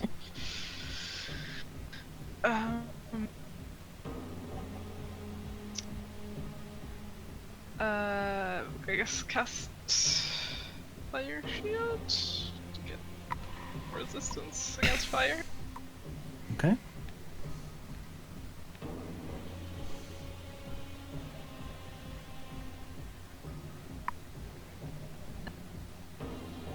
Yeah. And I guess dash.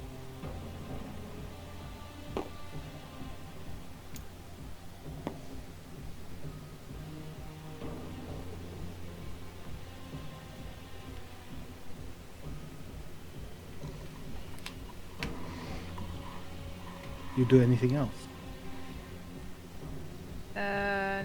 Nope. Okay. Then next in line would be Evelyn. Run forward, telling Vint to follow, and is the door shut? Yes, it is. I'll tell Vint to go break the door open, and then I'll dash. 30 here, and Vint would move after me.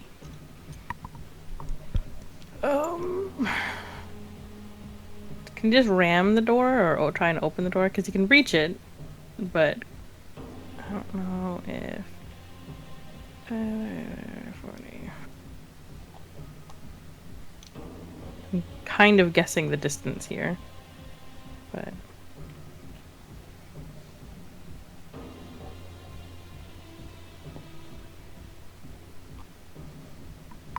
Is this accurate?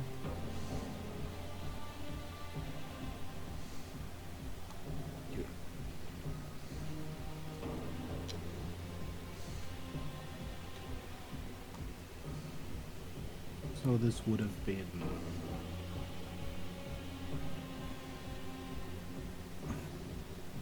50 feet.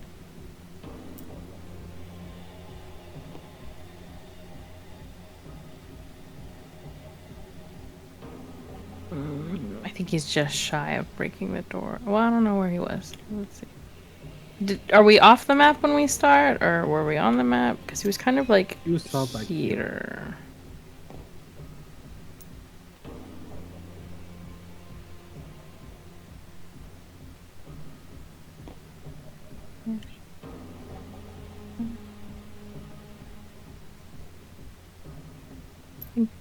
I think he'd have to dash to get to the door. Never mind. I'll have him hold off. He won't be able to reach it until next turn. Okay.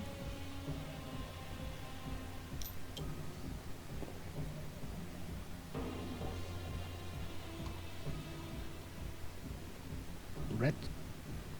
Yes. I also will advance. And I think I'd like to pull out our lantern. And action Revelio. Or Shut the fuck up. the bottom one. To see invisible stuff and ethereal plane stuff. Just in case it might be helpful. We'll see. Magical object. Okay. In case there was something that was, hidden or who knows. That's my turn. And then enter this bright light, and I'm assuming that's for I think it's 30 feet. 30.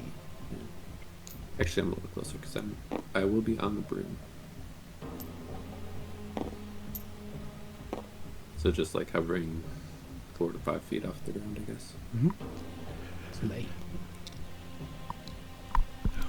Yeah, so I would just dash forward. I think he can make it here.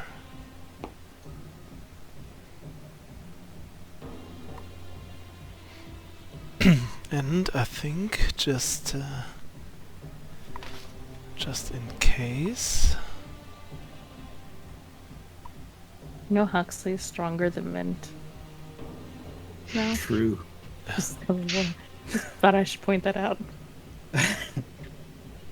Well, as we wrap around, Huxley, would you please give me a Constitution save? DC is 15. I was about to do something Right. else, by the way. Oh, I was just thinking about it, if it does make sense or not. And I think it does. I wanted to use my bonus action to use the rallying horn. So each creature of my choice, of course everyone, including Wind, who can hear this, has advantage on the first attack or ability check it makes Okay. during the next turn, just in case it's needed. It's not saving throws, though. Sadly.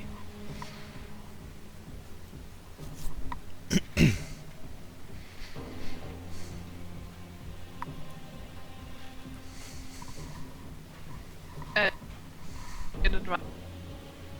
so what? You were cutting out?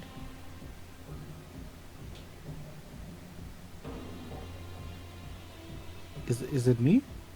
I don't hear. Yeah, Freya, anything. cut out. Yeah. Uh-oh.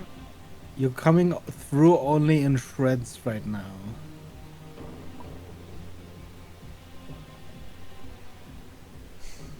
Immediate disconnect. Is it tabletop again?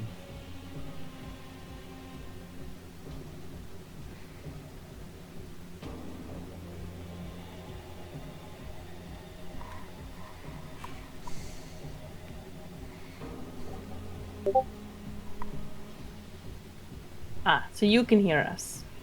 We just can't hear you. Weird. It was a con save. Yeah.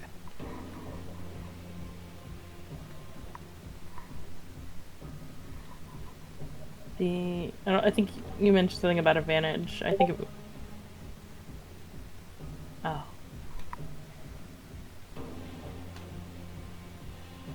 I would say no. Because you already benefit from its consequence.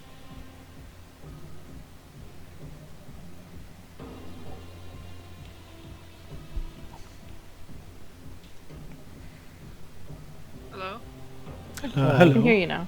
Yes. Okay. Okay, maybe someone needs to Stream it for you. Sigh. One day. saving for a new computer.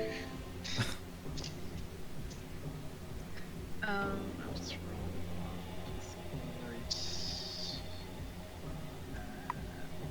so I'll always have to remember how to.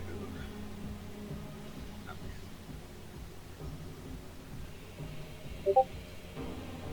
That's a 21. Nice. Okay.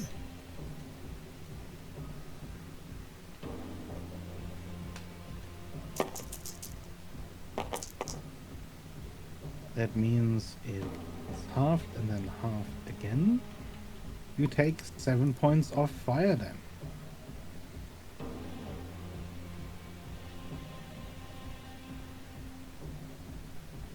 And I guess I'll kick in the door.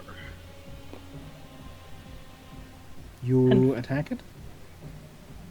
Can I just kick it in with my legs? It is a very large door. Have you you seen can Huxley's try. belt? I have plus 8 Yeah, give me your strength check. a strength check or You would get advantage because of the rallying cry. Yeah. Is it strength or athletics? You can do athletics.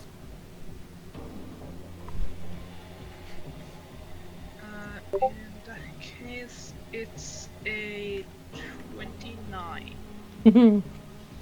You slam hard against this door.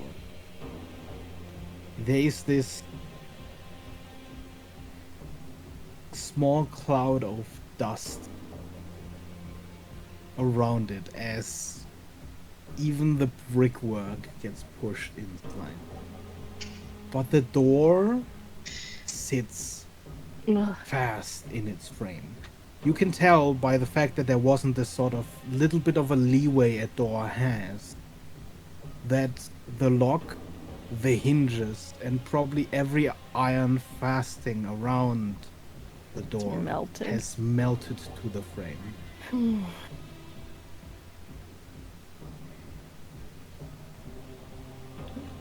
You kick it again, could do second kick? Do you have extra attack? Yeah. You can do an attack or you can kick again.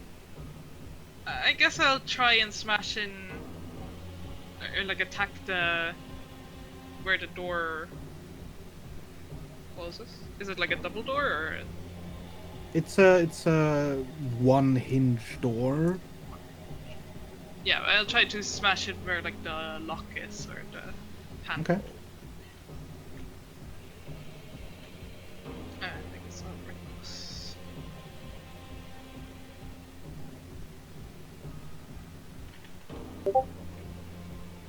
So that's a 27. That definitely hits. Was it this a kick or was this an attack? An attack with my war pick. Okay. Then can you roll me the damage?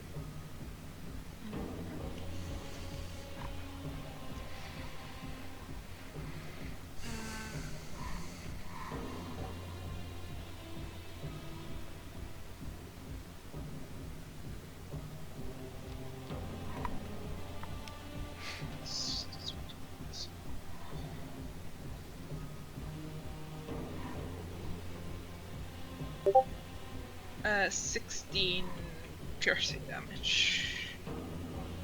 Okay. You slam your pick into the door, and as you sort of leverage, there is a large chunk that breaks out. You've definitely disconnected the lock from the rest of the door.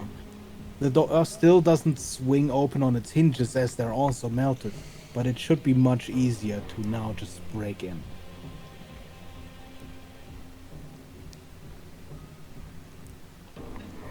Yeah, I guess that's my turn. Evelyn, would you please give yeah, me a that's it. con save? Con save. DC is 15. No! That rolled horribly. I'm angry. I saw Yeah. that. It was like a 17. It was like it's 12, 17, 13, then 1. I was like, wow. Wow. That is 22 points of fire damage. Okay. Oh man.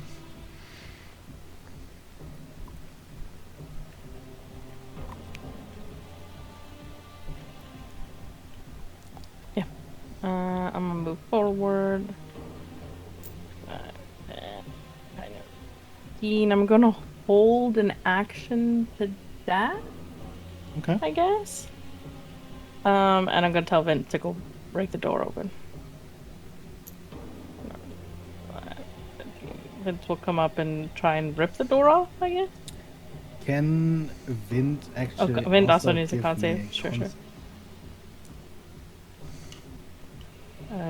Vince probably fine. Vince succeeded his con save. Plus 11, holy shit. Yeah. Okay, he takes 11 points of fire damage. Okay.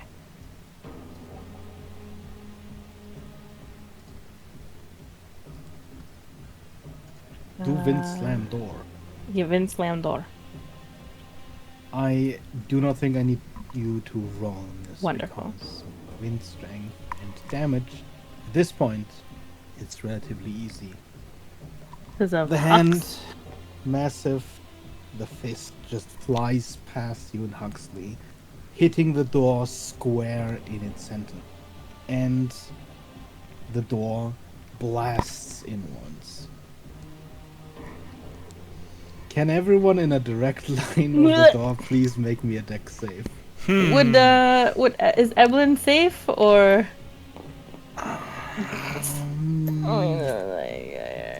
Arguably, I'll let you make it with advantage. 14. Natural 20.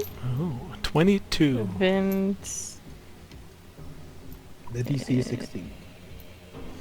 Failed that. Vint failed. Everyone who failed has disadvantage on the next save. Okay. It isn't as horrible as it would have been if the roof was still closed. There is already an exchange of oxygen. But as the door blasts open and air rushes in, the fire inside flares up and you feel this push of immense heat coming outside. And you are met with a veritable hellscape inside. Wonderful. Can I use my held action to dash? Mm-hmm. You see only through the fire the shapes of the remaining tank. Where you assume the oil has spread across the floor, the stone floor has begun to melt. Sure. I'm gonna fly, so I'm not touching the floor. Mm-hmm. And I would like to reiterate, if you see anything specific, anything you can find, I put in the map. Ooh, cool. Gotcha. Just for the record. Yes. I think that was my held action, so that's why I can do it right there. Mm-hmm. Then, Red, can you give me a save? At disadvantage, yes, of course.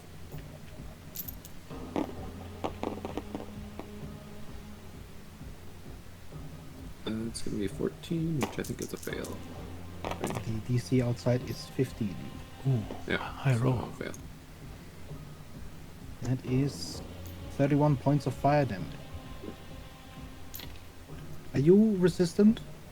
No, I'm Okay. the Abyssal, not the Inferno. Type of Tiefling.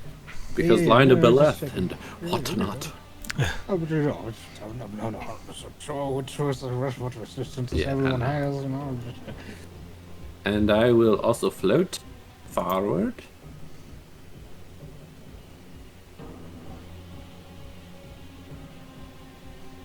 Just enough that I can get line of sight. And I'm going to cast Aid on Soleil, myself, and Evelyn at 5th level to give us all 20 hit points to our maximum. Ooh. Or healing. I mean, Okay. it's also to your maximum. Nice. I'll gladly take that. And I mean, the lantern is still, revealing things. Right. If that it happens. matters, Beggar, Yeah. I do have my also True Sight goggles down. Mm-hmm. And oh, you probably don't have detect magic, right? Not yet. 30 feet from red. Okay. That's my turn. Mm-hmm. Soleil. Let's start this off with a con save, shall we?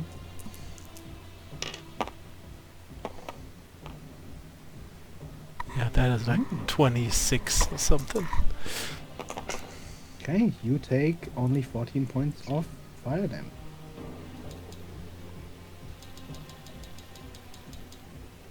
Alright. I guess it's all or nothing and just getting in there. 10, 20, 30. Just trying to, like, I was trying to make it so my paws touch the ground as little as possible, just going quickly. So, dashing, Mhm. 10, 20, 30. Feel an agility. 10, 20, 30, 40. Do I want to go here? No. 40, 50, 60. Oh, I want to take a look in that room and this room over here. So both of these rooms are on a raised platform. Okay.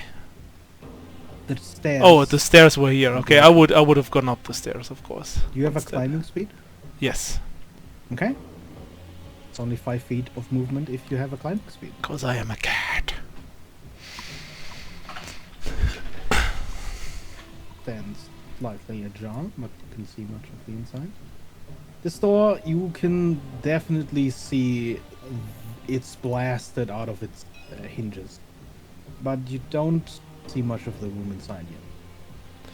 Okay, I think I'm just thinking. 10. So this thing here is the... Oh, do I see what this looks like? It looks like a shattered statue. Hmm. Okay. If you would like to know more, you would have to use that investigate. Yeah, it's an action. So... I already used dash as my action. I think that is my turn. Okay.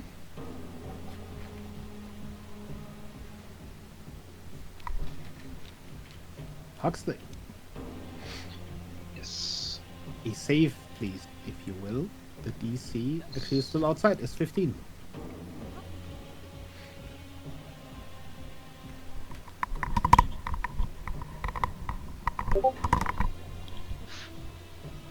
Uh, 15? Yeah. Wait, do you make a 15? Yeah, yeah. Jeez, okay. You only take half and then half again because you are also currently resistant, so that it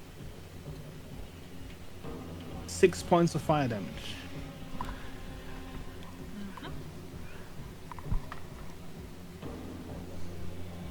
Where would you like to go?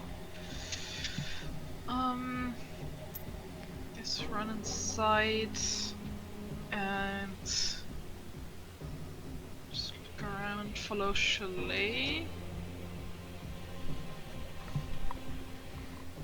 What's your movement speed? 30. That was 30 feet. Oh wait, sorry, it's 40.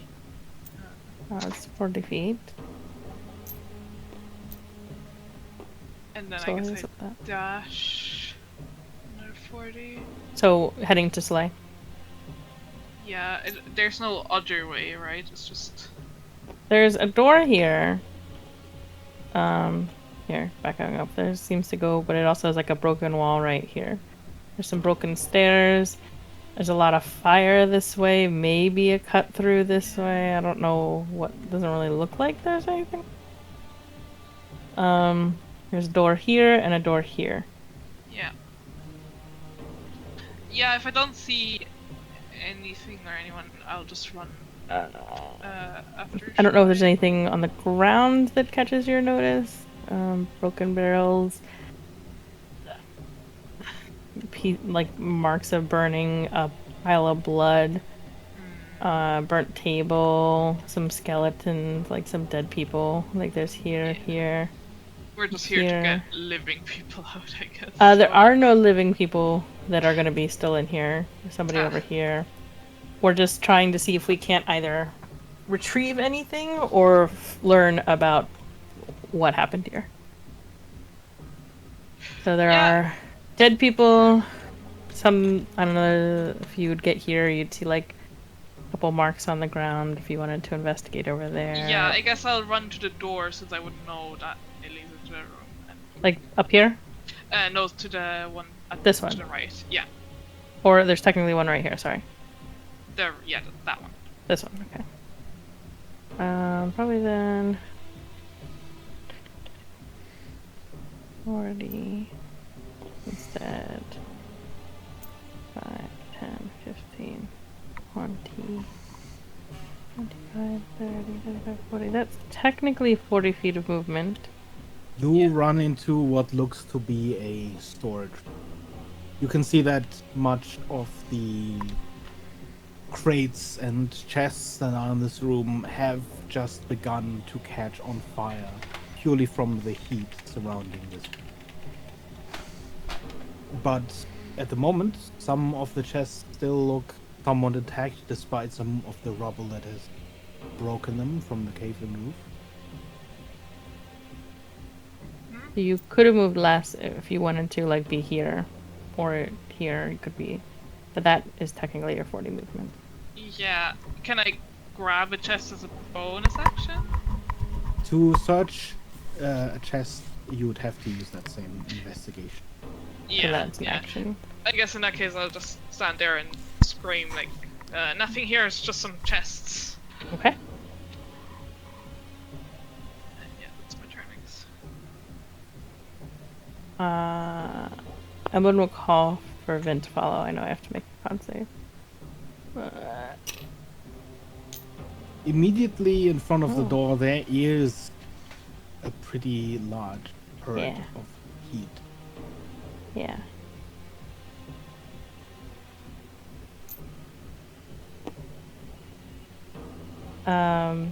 My con save would be 24.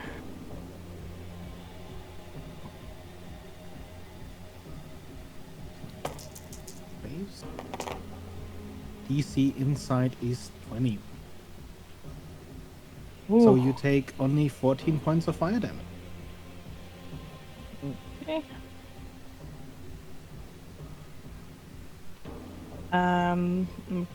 Tell Vint to follow in after us. But 30 feet. I'm going to use my action to go ahead and cast Detect Magic. So I have that up. And then I will move.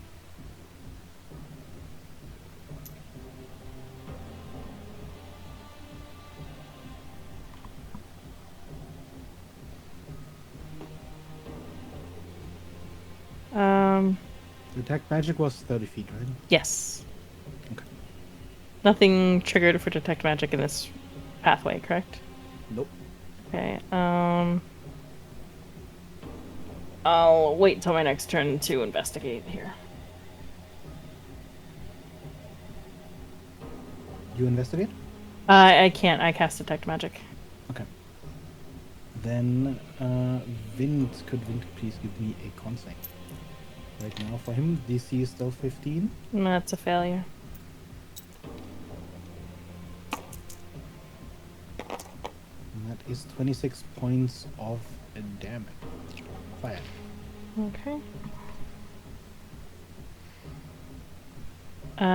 He's gonna try and start shifting through this doorway. Okay. I don't know if he'd be able to do It that would this be turn or not. difficult terrain. And given his proximity, basically sort of moving a little bit through the fire, he would have to give me another save Sure. and potentially take damage again. I think it was just that one. So yeah, he'll be fine. This one. That's a 29. Okay. And he takes 14 points of fire damage.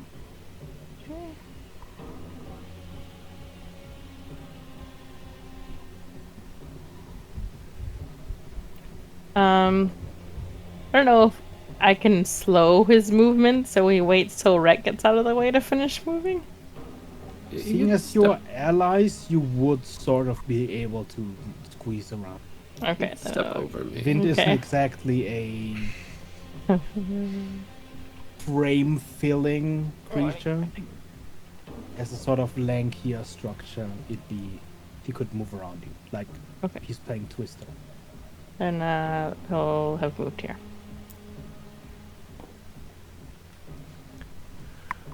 Yeah, that's it.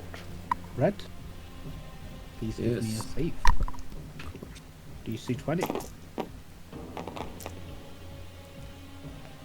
So close. Fail. 28 points of fire damage. Alright, and fly.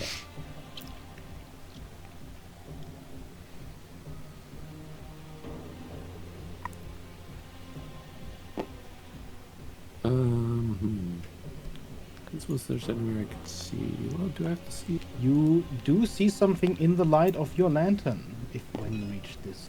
Okay. Just at the very edge of its bright shimmer, you see Right there. faint glow The sparkle. from A what dagger. looks to be a dagger. I'll call it out. Magic dagger on that body. And then... I'm sorry, I need to read my spell. I want to cast Mass Cure Wounds. I just don't remember if I need Blind of Sight for Huxley. I don't think I do. If No. it doesn't say that, any creature you can see, Nope. point of choice, choose creatures, yeah. Alright, I I need will line of roll. sight.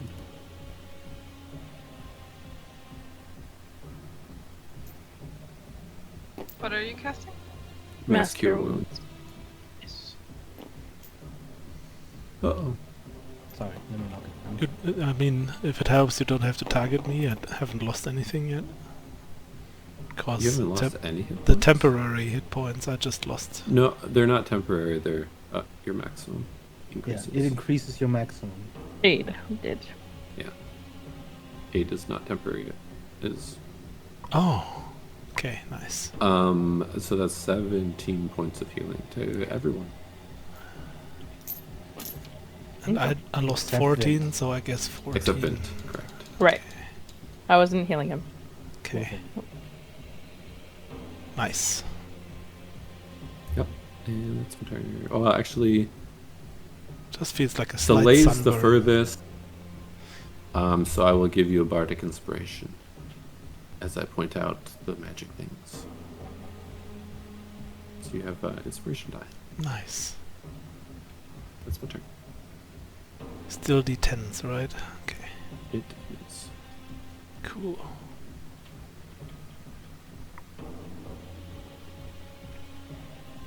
There's a windstorm. Mm. It's coming through Element's mic. I don't know why actually. Just nothing Probably just the cable makes thing. some sounds.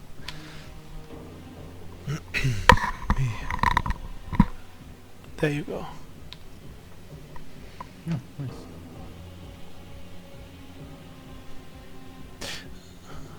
Okay, it's me, I guess. Yes. Start me This off door with- here, is it like steel, iron, wooden? What does it look like? It's open. Oh, it's open even. Unless you're asking what its frame is. I mean this door here. Yeah, It's no, open. there's Okay. no Okay. actual door in Okay, this well, frame. since I only see a statue here, for now I will just, since I'm the furthest in, I will go 10 feet and take a look in there. Right after you give me that con save. Oh yeah, sure. So Trying to DC fast talk. 20. Well, I tried it. Na, na, na, na. I know. What's the DC? 20? 20. I will use Indomitable to reroll that save, because I failed. Oh my god, he's so indomitable. And it's even Ugh. worse. Almost that in a 20. I saw it. I guess, yeah, I guess I 30 failed. points of fire damage. Oof. As you run past this frickin' large flame. Okay, I'll try it. So I guess do I see through the flames like parts and pieces of these machinery stuff around here, or? Very faintly, the flames are so bright, and there, in this corner, there is sort of this smoke accumulating. Whereas where you are, with a few holes in the roof, the smoke at least is floating outward. All right. I'm just You gonna. see- Yeah. Tanks, you see apparatuses through the flames, but as you see them, the metal of it melting slowly, there's not really much to see. Okay, I'm just gonna yell over to Ablin. There's some machinery over there and valves and stuff. I don't know if it's important. Just wanted to let you know, and just move Right. inside the room. 10, 20 more movement. And I guess here be the best place to get everything. I'm gonna use my action to investigate. Okay.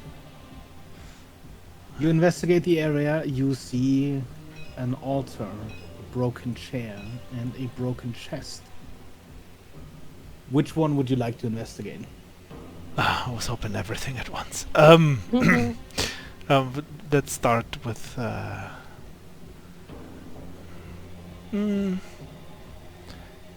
Let's start with the altar.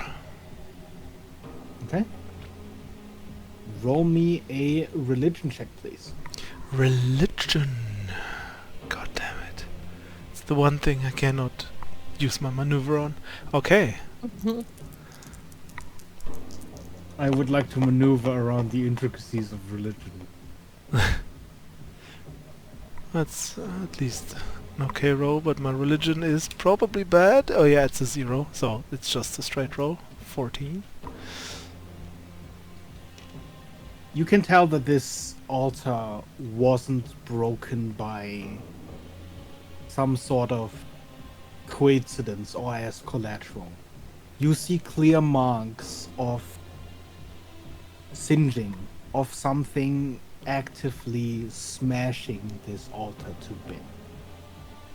And specifically, where the most damage is right at the center of the altar, where you still see these pieces of ash, of burned paper, where something was burned.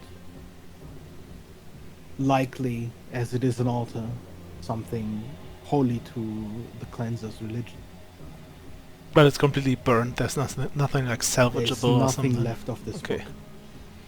There is still sort of loose paperwork at the sides of this altar, but of the centerpiece, nothing remained. But there is paperwork that has something written on it, or just Yeah. trash, basically. I'm just gonna pocket it, just not even reading, just taking and hoping it contains anything. That's all about the altar. That is all. Because then I'm gonna use my action surge to use another investigation on the test. All right. That is like one way to use action surge, right? Mm-hmm. The chest was broken. This time, it almost looks like it was done so by chance. There are obvious marks on the chest of some sort of impact. But the chest itself, it hasn't really, the lid, even though it's broken, hasn't been pushed in. Nobody broke this chest to search it. Likely, it was struck by some sort of heavy object that is lying nearby. Can you roll me a 1d100? Oh. Yes. I just have to type this out first. Okay, so, 100, you say. Can I just roll it in the Discord, I guess? Sure. Roll 100. What's these? 81. I thought you said what's these and I didn't understand for a second. It's these. He's not. Yeah. These. Okay.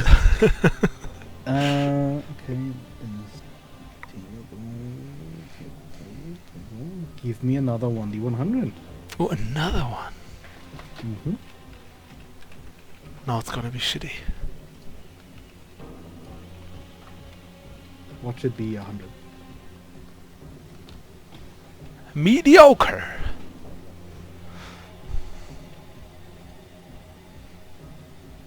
Inside the chest is not much, but you see a single gem almost set into this fixture of a monocle that you would hold up.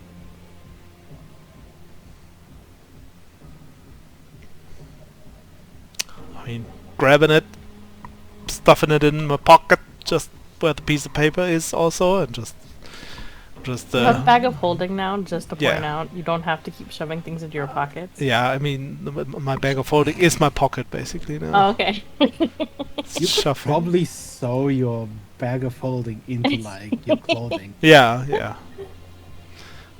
Accidentally shoves Yeah, the bag of already devouring. used it like That's the D&D. back pocket. Already in D&D Beyond put everything into the bag of holding. Not on the bag of devouring, by the way. Mhm, mhm. And That is an important distinction. yeah, it actually is. And now that's my turn, I guess. Okay.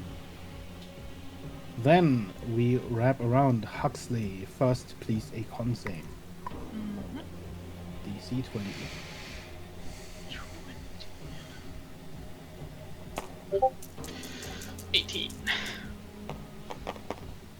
Okay, so it only gets halved once. You take 12 points of fire damage.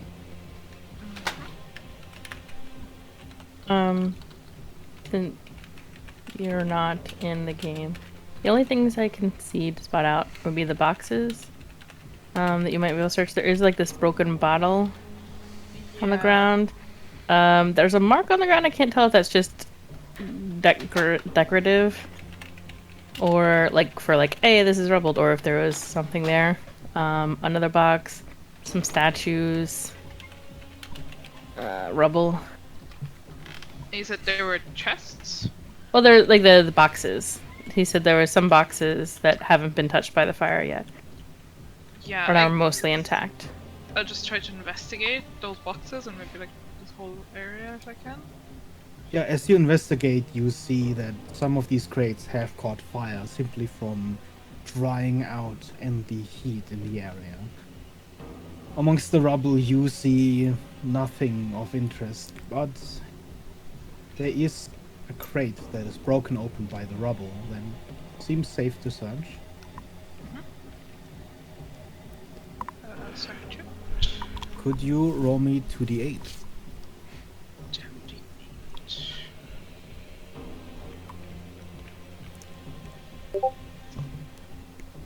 Five and 6.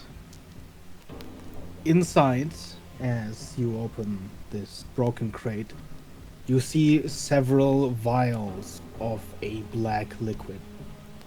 The assumption isn't far that this is cleanser oil. And you're lucky to get to it before the flames do. There is 11 vials of cleanser oil. Ooh. I'll put them in my pockets. Mm-hmm. Oh my. Okay, you spend the rest of the action grabbing the bottles of cleanser oil. Hope you're not Shoving them in your catching pocket. fire soon. Yep. Yeah. And then if I don't see anything else that's interesting here, I'll just try to like run out of the room, like through the broken wall, and see where the others are. And just yell, I guess, that I found black oil in some vials. I mean, there might be. There could be, I don't know. Like I said, there's this broken glass, some rubble, a mark on the ground. I don't know what you would think Huxley might stop and look at or not. Yeah, I mean, if there's more to look at, I just move to there, I guess. Search that next turn. Mm-hmm.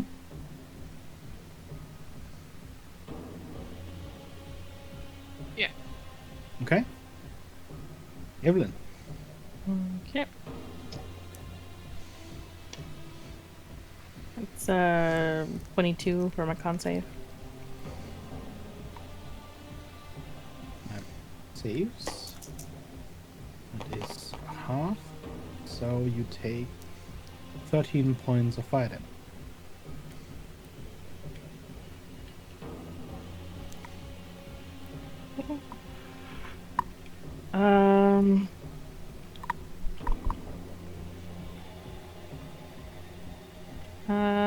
I'm going to take an action to investigate this body real quick. Okay. I'm trying to see, like, is it just from the fire? Was there something else that preemptively... I know that the body's, like, Give me scorched an and everything like that. investigation roll. Well, you can make it a medicine check. Amazing.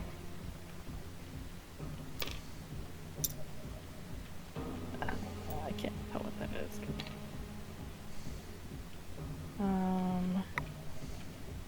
That would be a 31. You can tell that this body, to the largest degree, has been almost passively burned.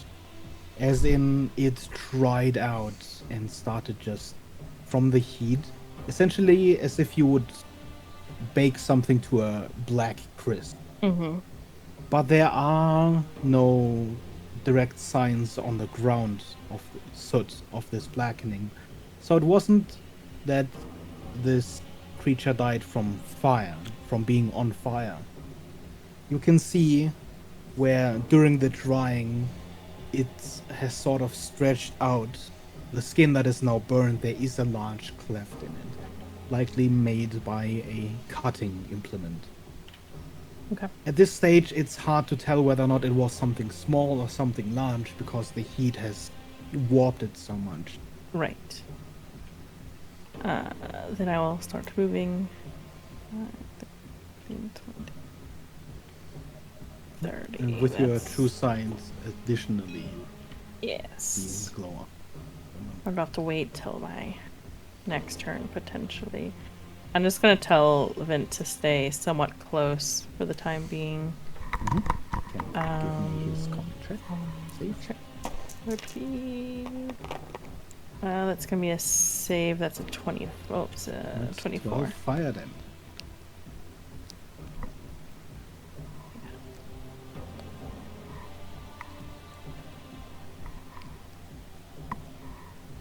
Okay. Vengeful move.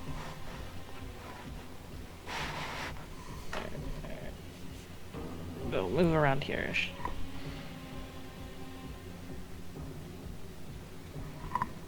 Ret. I should have asked this earlier, but when we were outside, is this fortress like a standalone building, or is it set into... It is a standalone building. It stands on its own at the side of the road. The road is sort of a little bit further this way, so it stands a little bit of a distance off of it. But it's this sort of frame you see right now is sort of the extent of it. As we were running Exterior. up, it looked like... Okay. Like this would be just ground. You would have Outside. be in this side. Okay. Okay, awesome. That's fantastic to know. With that in mind,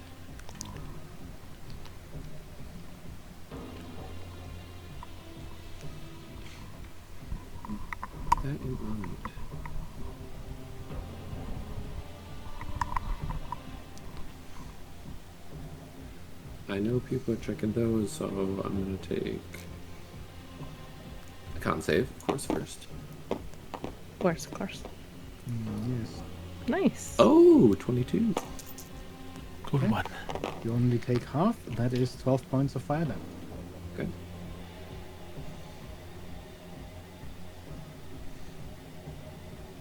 Rep will fly.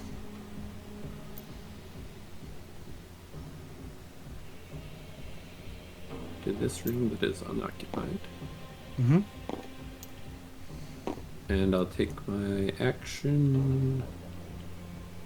Well, okay, as he flies by, I will give Evelyn inspiration. Just pointing out the big flames and how to avoid them or something. Don't get burned. Okay. Oh, get burned. Wow, we're all getting burned, but don't, you know. And then for my actual action, I'll investigate the statue, it looks like. Yeah, there's not much in this room that is of interest except the broken statue. Okay. As you look, you don't see particular scorch marks. You don't see any signs of weakening of the stone from the heat. You see clear marks of something sharp, like an axe or a blade, striking the stone of the statue. It looks to have been of some sort of holy figure of the Church of the Pyre, as you see that dressed in the same garb as you've seen Heribold, for example, dressed. Other than that, the features of this statue are completely covered by the fact that someone destroyed the statue on purpose and made sure that it is unrecognizable. Is there anything I need to roll for like a... Yeah, this was definitely an axe, or I don't know. You can give me a history check. Okay.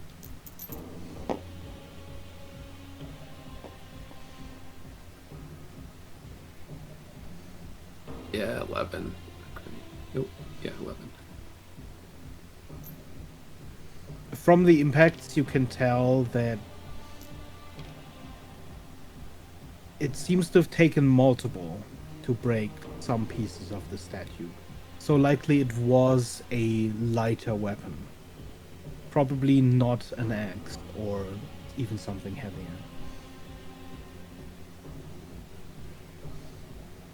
I guess that's my turn then. And I will call out, "This room's clear."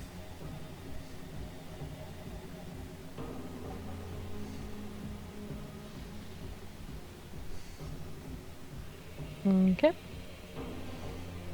This way. So they will ignore the chair for now. And And hopefully... the First, don't ignore my con science earlier. well, I tried again, and it didn't work again.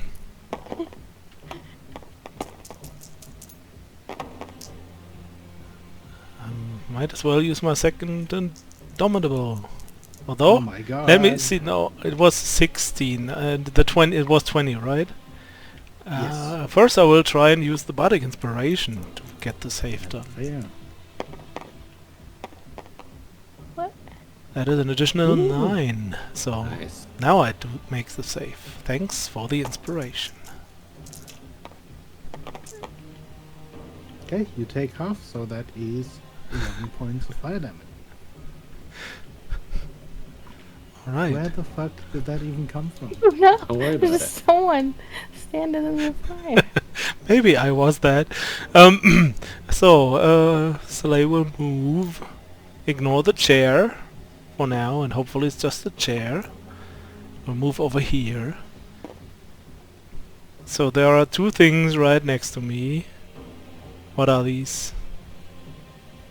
Just looking at them, not investigating yet. So Just you, from the first glance. You use your investigation action. You see this almost like a crater, an impact in the ground that has singed the area.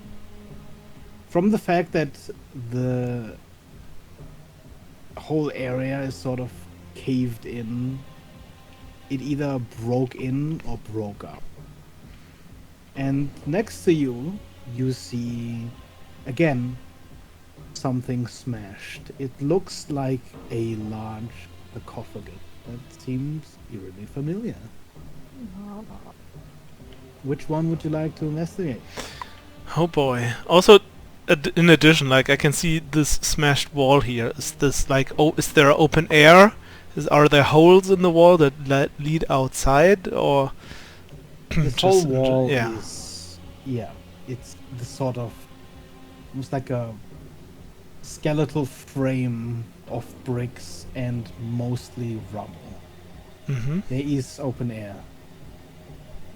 It's not so open that you could just jump outside, but there is enough that there's a little bit of air. It's open enough to There's the sort of turn into hot gas and grass get out of that here goes- if necessary. Yes, there would be That's enough that's space. what There's I'm always also a thinking. hole in Just the in making the sure ceiling. there is an exit in case I need it. And also with my perception, would I see if this is something worth investigating over here in the corner? Well, you as a player did see it, so you definitely see this tiny Okay, flash of okay. light That's in not. the rubble. I will come to that later because I don't have enough movement. But just okay. I will check the impact thing first. Okay, roll me an investigation roll. Ha! Now I can use my maneuver. Because for investigation rolls I can use my maneuver tactical assessment and add 1 superiority die to the roll. Nice.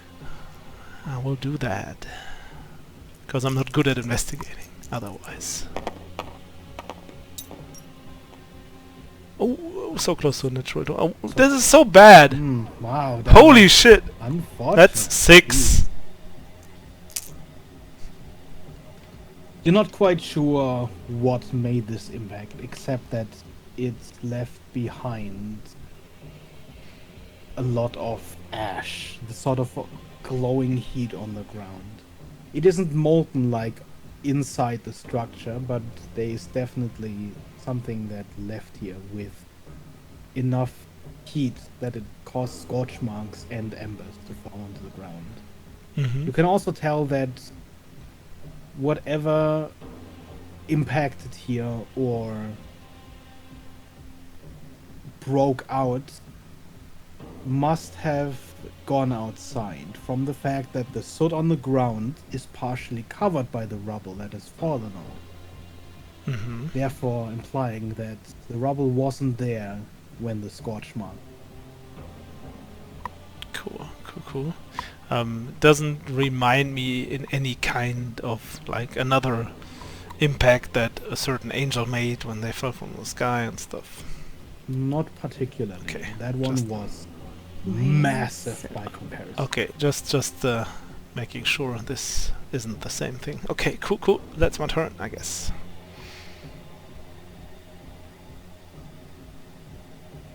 Okay. Then Maybe screaming to the others back like, around to there's Huxley. kind of interesting over here.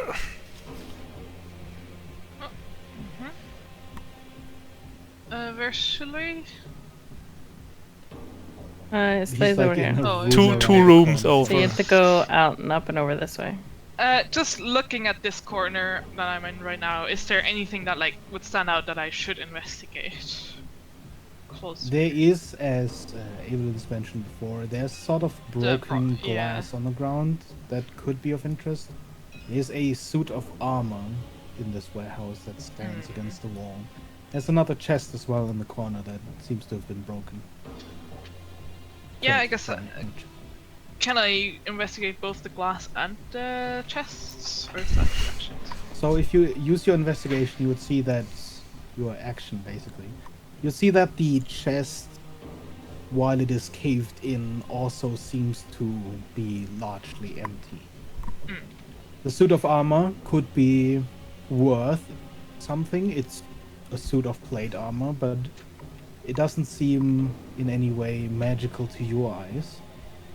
And the glass on the ground, the bottle, seems to have been smashed against the ground. You see this sort of mark on the ground. But you'd have to choose which one of these three to investigate further. I guess the bottle. Yeah. Okay. You lean down to the ground and you smell it immediately. It's alcohol. It's unlikely that this bottle was just randomly standing on the ground here when it was struck by an impact. So the more likely scenario, seeing as some of the bottle's pieces lay above some of the rubble, is that this bottle was thrown here, impacted and shattered after the wall had been broken through. Like to stoke the fire? There doesn't seem to be any fire particularly around the bottle, and there is also not a large pool of alcohol on the ground. The ground itself is dry, and you're not quite sure whether or not that is due to the heat evaporating the alcohol, or if there simply wasn't much left inside.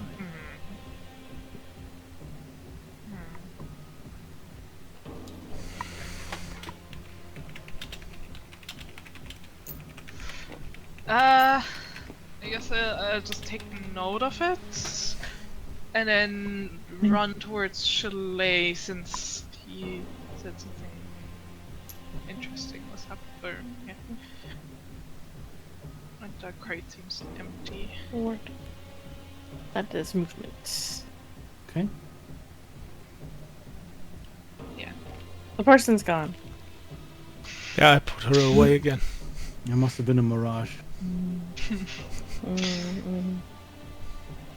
Mirage Inferno. Do you have late? We can put him in there, and Evelyn maybe sees things and No, imagines things. he doesn't need that right now. Con save is 22. Okay. Oh, did I make a con save? Oh, no. No. Please make your consent. That was your escape. chat. You to shut up. Unbelievable. I'm so vigilant with Alvan, and then Huxley slipped through. Yeah. I'm honest, and I would never not do a roll. That I guess is a fail. And Evelyn, what was yours? 'Cause I 22. rolled yours. Okay, so you take half. That is 16 points of fire damage. And then Huxley, that is 12 points of fire damage. But actually, you failed, didn't you? It's 25 points of fire damage. Wait, no, it's still 12 But then points of fire half. damage Yeah, because you have it's resistance. Fuck. Oh my god, what a roller coaster. I wanna move here and try and pick up the dagger. Yep. Okay. I mean, you use your investigate action, and I'm not even gonna have you roll on it. You recognize this dagger. It's the exact same that Soleil's been using over and over and over. It's got the mark of the Polythreme guard on it. It is a silver eagle dagger. I will pocket that.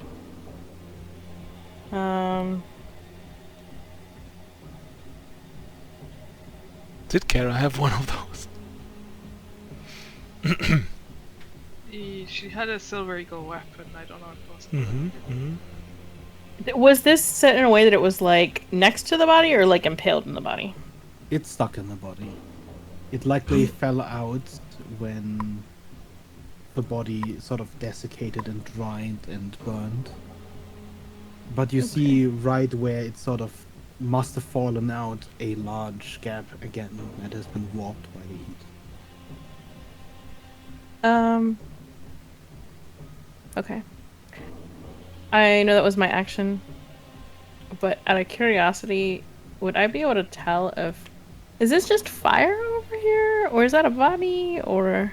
That's a mark just of burned stone currently melting into a pool of lava. Cool. I just wanted to double check.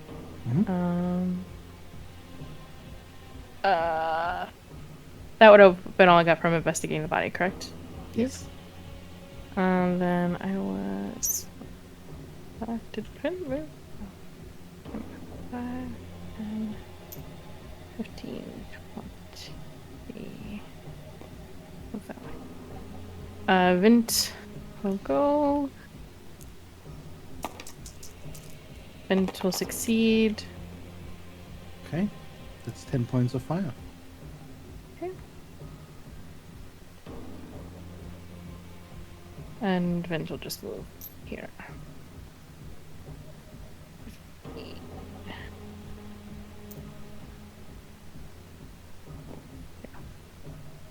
Okay.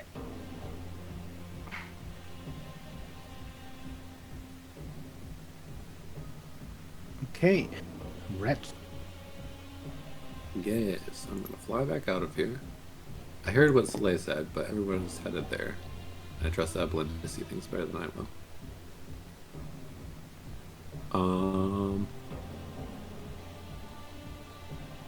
In my bard sense, I can sense that Soleil has used his inspiration.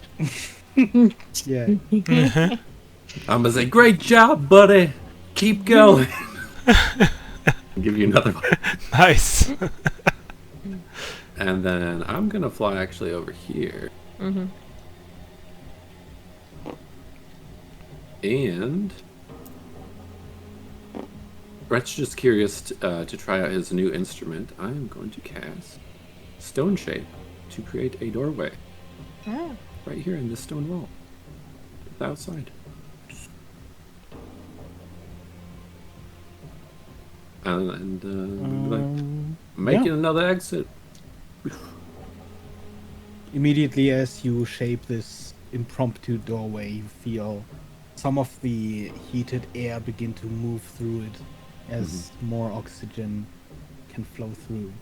And yeah, you create a draft and I an think opening. I can like make it have a door that's really simple or something.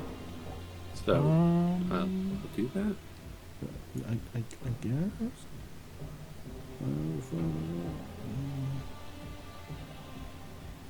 A Yeah, vault it sounds door. like it has a door. You could also shape a stone door. Yeah. So that's what I'll do. Yeah. Yeah. So it's a I mean, maybe the air moves a little bit or whatever, but I'm trying to Yeah, leave it that's closed just so it doesn't a like. little bit of a draft. Yeah, sure. It doesn't really change much, anyways. It's my turn though, Mm-hmm. and you need to be constant.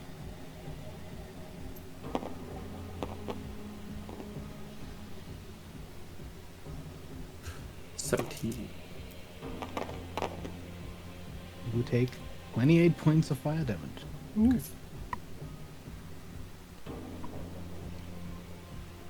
Again, a little toasty. Hmm. Roasted red. Roasty red. Roasty toasty. That's it. And we are back at Soleil. Yes, I will roll. I gave up. I'm so glad everyone remembers that. Sure, indomitable.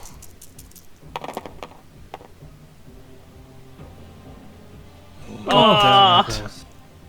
Um, Can you make it with your bardic inspiration? I mean, It's I'm at 20, right? 13 right now with the. Or no, wait. So You need a 7 or more. that is. You could do it. Possible. Sure, let's detail try one. it. Or you could Oh, put it I on will your keep it for my investigation investigation. Yeah, I will keep it for That's that. true, that's true. That Okay, then you I'll take the 29 damage. points of fire. You're the I'm beefy fine. one of the party anyway. I'm fine. I also still have my bonus action for like second wind. Okay, so I will check this thing then, the sarcophagus thingy. Okay. My investigate. Roll me a history check. History is also one that I can use with Yes. the tactical assessment, so I will do that. Okay. Let's see if this one goes better. It certainly does. Still just a 15. I feel like I should add the bardic inspiration for this one. Mm-hmm. Let's see. Just add your superiority, I guess. Yeah. No! Plus 5. So now it's a 20. Dirty 20. Okay. It's not the exact same picture. It's not the exact same make. But it is the exact same type of sarcophagus you've seen before. It was in the ossuary, the bone works of Vintius. You remember playing around with this sarcophagus alone in the corner. The sarcophagus that Huxley could not break open. Even or with a move. natural 20. I remember. You see that some of the strikes that must have hit the sarcophagus, there is this sort of singeing at the edges of it that seem to have almost melted upon impact. It's as if the weapon exploded with heat as it struck. So something struck Can the you sarcophagus? give me a religion check with advantage? Oh boy. As you rolled high.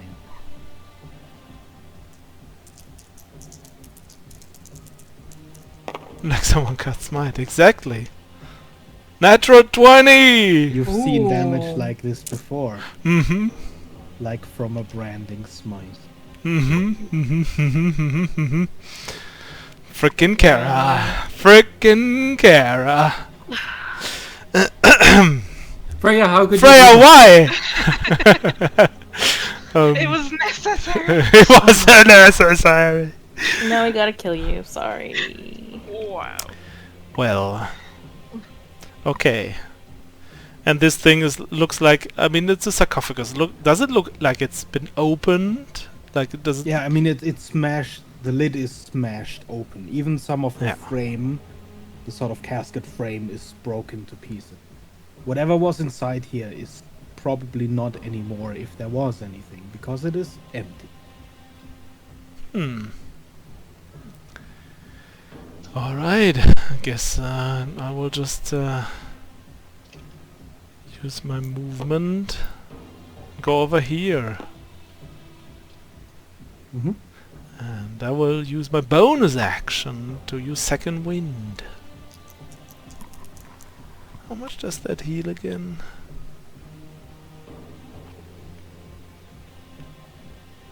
Why did you go second wind?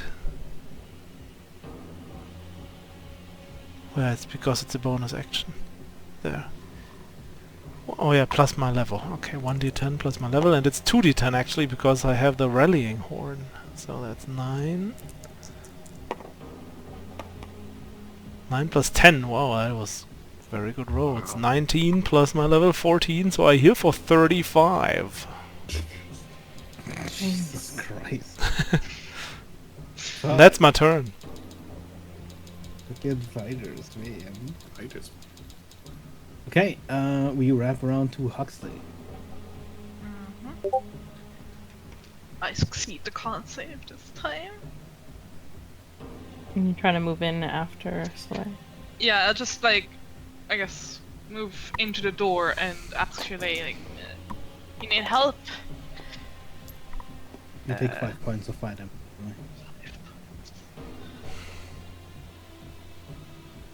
And I guess just I don't think I need help. I think someone needs help after I find them. Oh. Okay. 10 feet to get into here. Yeah. I guess I look back on at Evan. Where should I go? Check the chair. Which chair? Maybe it's this chair. It's the one thing I haven't checked yet. I You think. want to go to the chair? And the armor. You Or didn't the check armor. Oh, there's an armor. Okay. I'll I check thought the that was just some rubble. Yeah. There's also an armor. But I guess the the chair or lay the just yeah, chair and the armor. chair. You want the chair? Not the armor? the chair. Beggar just wants you not to get the best magical item chair in the world. Alright, you're at the chair. You have your action to search. I'll search the chair. Comfy chair. I'm not gonna have you roll on it. It's a chair. It's a stone chair. It reminds you vaguely of the chairs that were mimics in the underground, but it also doesn't because it's broken and there's clearly no blood inside. It looks like the chair broke through an impact that hit something else. It's a chair.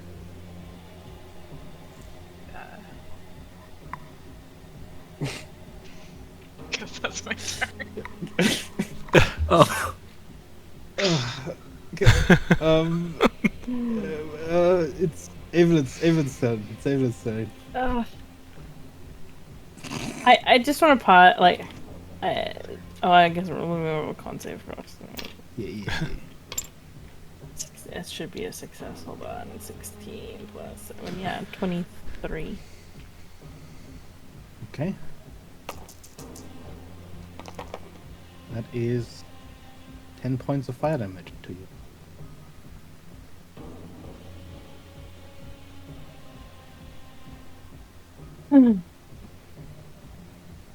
Does this look like a mark that I should investigate on the ground, Beggar, or is it just like scorch marks? I mean, it looks like a sort of gorgy impact. I'm gonna use my action to investigate the scorch mark. Okay. Well, in your area with your investigate, there is only this one thing of interest. Roll me an intelligence one.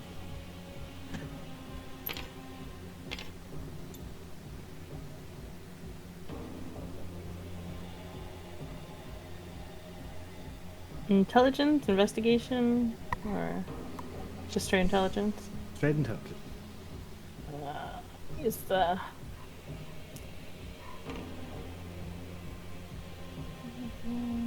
19. The scorch mark itself is relatively easy to make out. You do see that there is no shrapnel, there is no projectile, there was no impact other than from the fire. Whatever this was likely magical in nature.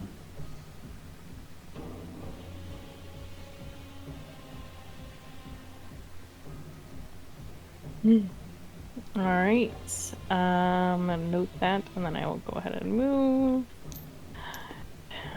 I'm just flying up here, but. Mhm. 30. I'll shift here to kind of get an appraisal of the situation.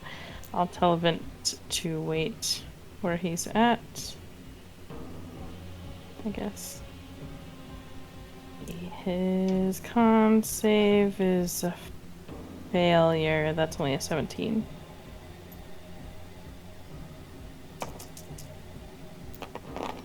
Vin takes only 17 points of fire damage. That was the lowest roll so far. That's mostly one. Holy shit, that's a lot of twos. If this was Silver Eagle Fire. Okay. Yeah. So stupid. Okay. Then, if that is your turn, it would be Red's turn. Mm-hmm.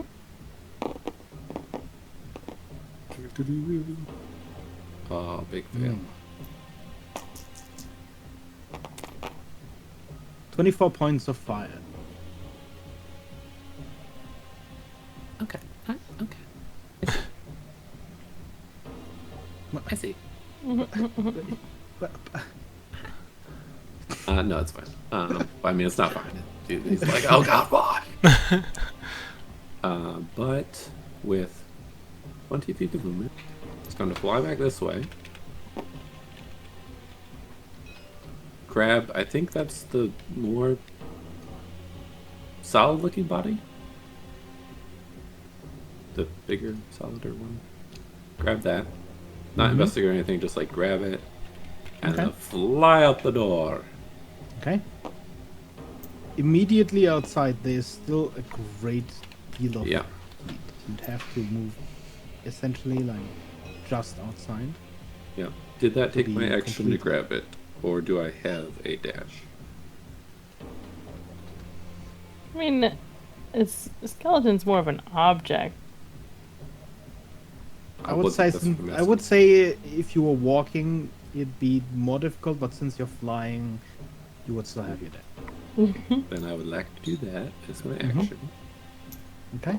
And then I would like to bonus action healing word myself. Heal, live. And that's my turn. Roll my thing.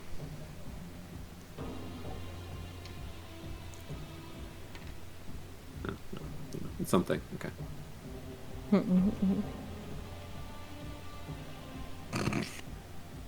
God damn it. Speaking of Valorant, it's your turn.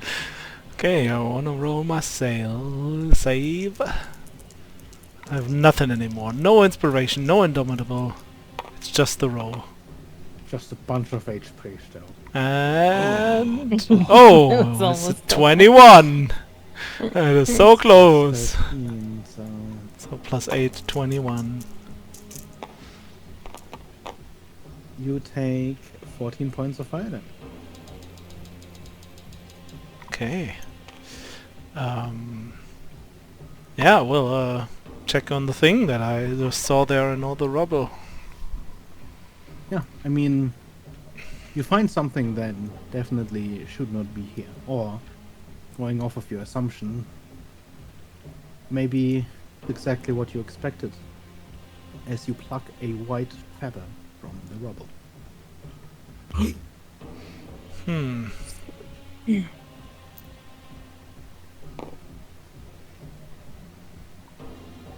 I look into the room and I see Ablin and Hux, and I just I'll just say I don't know how and why, but I know who happened. Oh? Hold up the feather. And also tell her about the smiting symbols I saw, and then that there's a sarcophagus from the frickin' underground city up here. And just give a quick recap of what I found so far.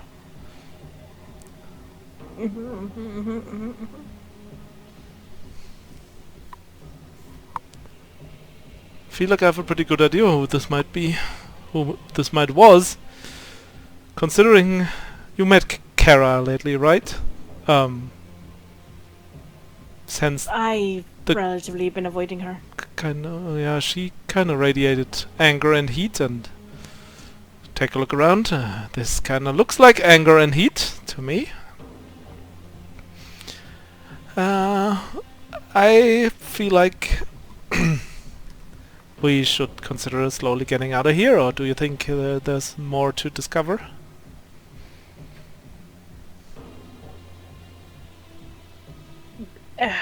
Maybe a quick moment more for me, but we people can head out. Okay then. And Saleh will... oh no, that's an action. He can't turn to gas yet. But then... he will just stand there and wait until he can turn to gas. Okay. Wistfully looking outside. I guess also standing I there wish I was- reloads my feline agility. I guess that's something. Okay. Was that how it works? Yeah, I have to stand still for 1 round, so I Interesting. get it back. Okay. Huxley.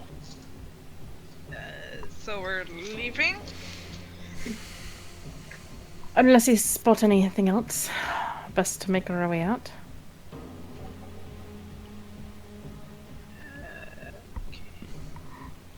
Yes, I'll leave.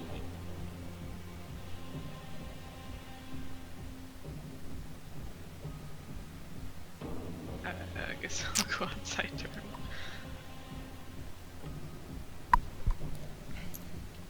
Oh, right. I think you could get like here. Yeah, about there, yeah. But if you wanted to dash, you could get elsewhere. Yeah. You could get to. We could get to the door The that door, Red yeah, made. the door is Would you dash? ajar. I guess, yeah. Zoom in time. Here? That was the door, right? Mm-hmm. Did you roll? Oh, yeah. Roll a con. The con, the con.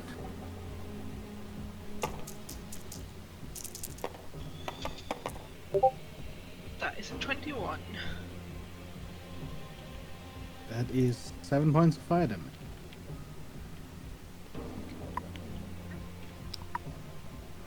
Hux is just gonna get out of here with a slight sunburn.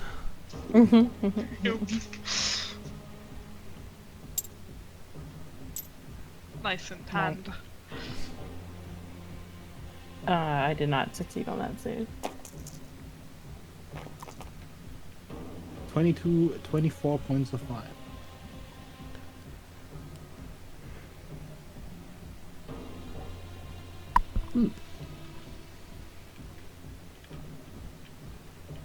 Do I see anything currently with my true sight? Nothing that was hidden before.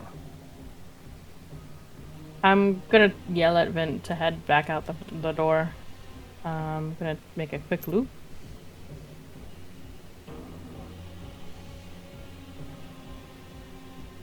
Actually, I take that back. We'll just use my grappling hook to kind of leap this way.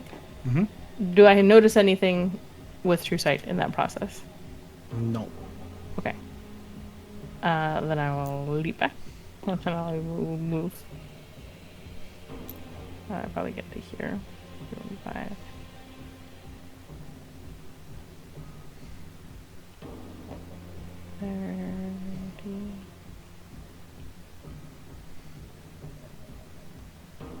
I take that back. Leaping back to here, I'm gonna go ahead and cast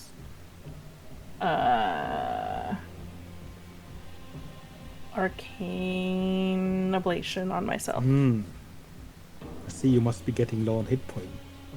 They're not low. Just Usually when the Arcane precautionary. Ablation comes out. You have Death Ward too. You'll be fine. I forgot I have Death Ward. Yeah, I'm perfectly fine. Well, perfectly. I'm only doing a first level Arcane Ablation. Be a shame if the roof caved in about now. Yeah. You could So can I get a certainly try. save for wind? Yeah.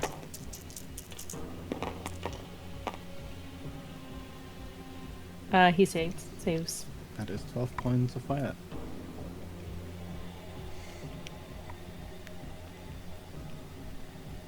Whoop. And Vint will move.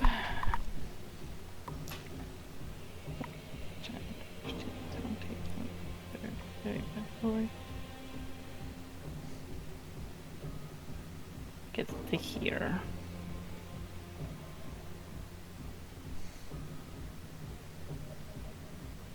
Rex. Yes, the body that I have dragged out. Can I look at it?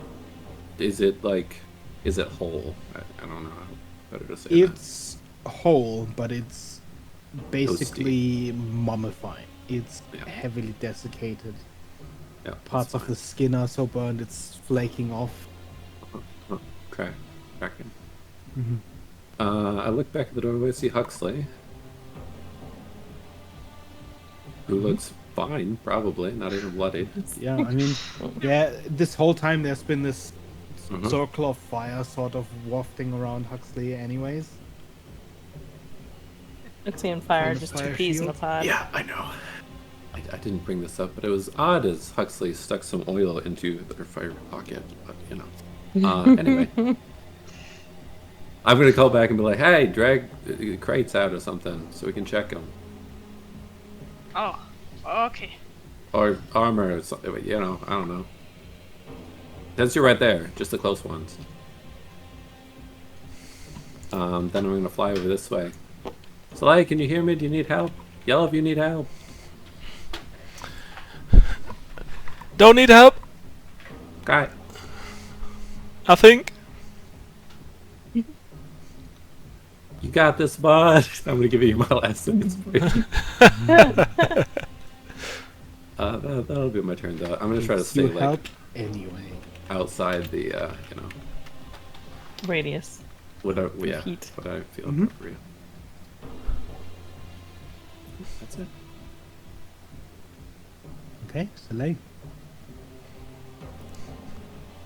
I will say the command word for my wind riders and turn into gas and let the heat push me through the The the draft broken wall. pulls you through the stone and a little bit up, but you start slowly. Do you need that wafting con back save beforehand? Oh yeah, I down. do. Yes. I'll do it. I mean, he's getting out. I'll do that little bit extra damage. Oh, that is a know, dirty 20. Just a little bit extra. It's 11 points of damage. Just to see if he Your comes damage. under 100. Okay. I feel You better. just didn't like seeing it, but re-letter. Pretty much. Look, if Vin's under 100, so should Slay. Oh damn. Okay, and Red will probably see, like a couple seconds later, Soleil reappearing mid-air and slowly floating towards the ground. Yeah.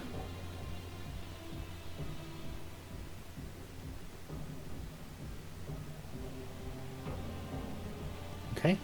Huxley. Do I still make the con save from outside?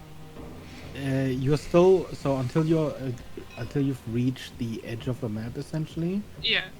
You still have to do the same. It's easier outside than it is inside.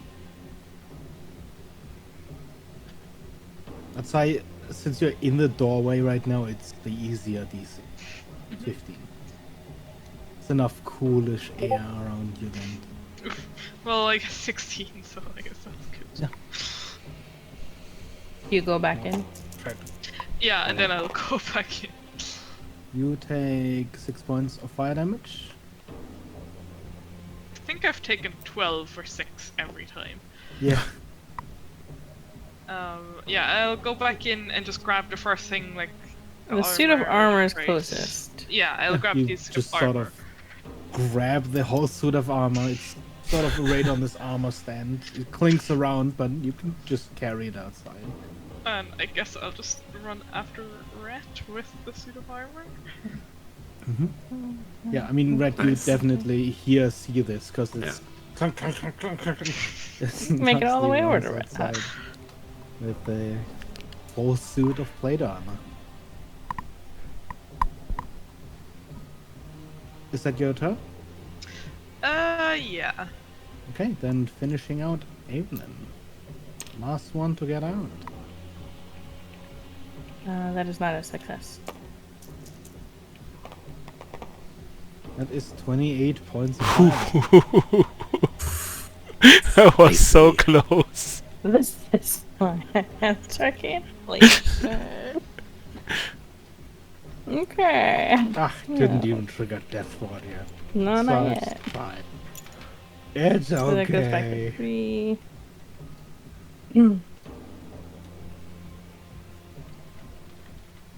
Um.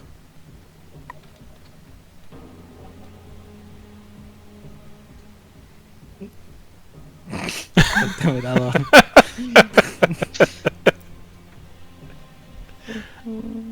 Stop.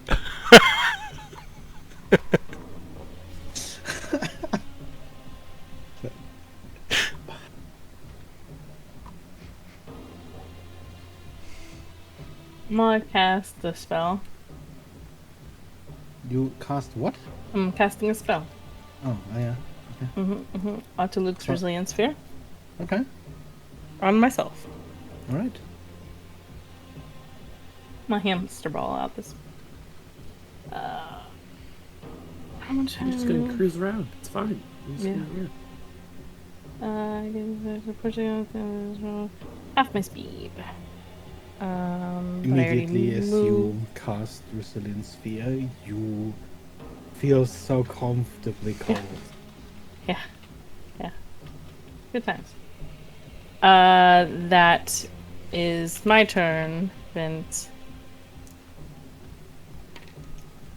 succeeds. Okay. So Wind takes 14 points of fire damage. And then squeezing out, I'm gonna have to ask for the other Yeah. roll. That's fair.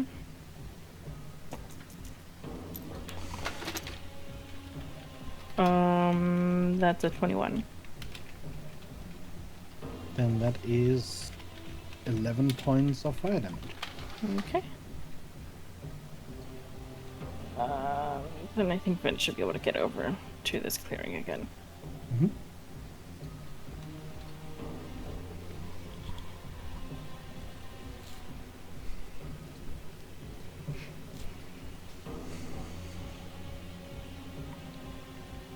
Okay. Unless anyone else is trying to do anything specific, Evelyn, you would be able to make it out. Well, comfortably seated in your resilience sphere. Yeah, it technically is gonna take me like 2 rounds to get out. Rolling, think- rolling.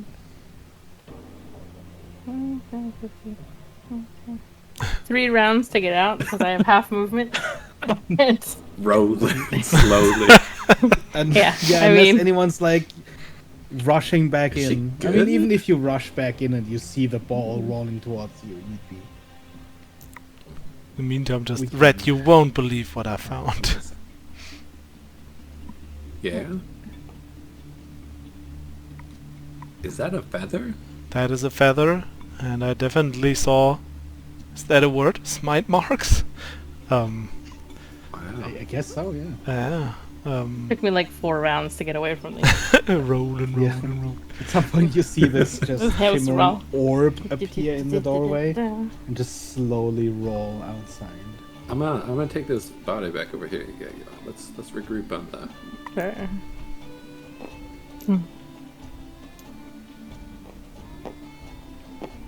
I'm gonna do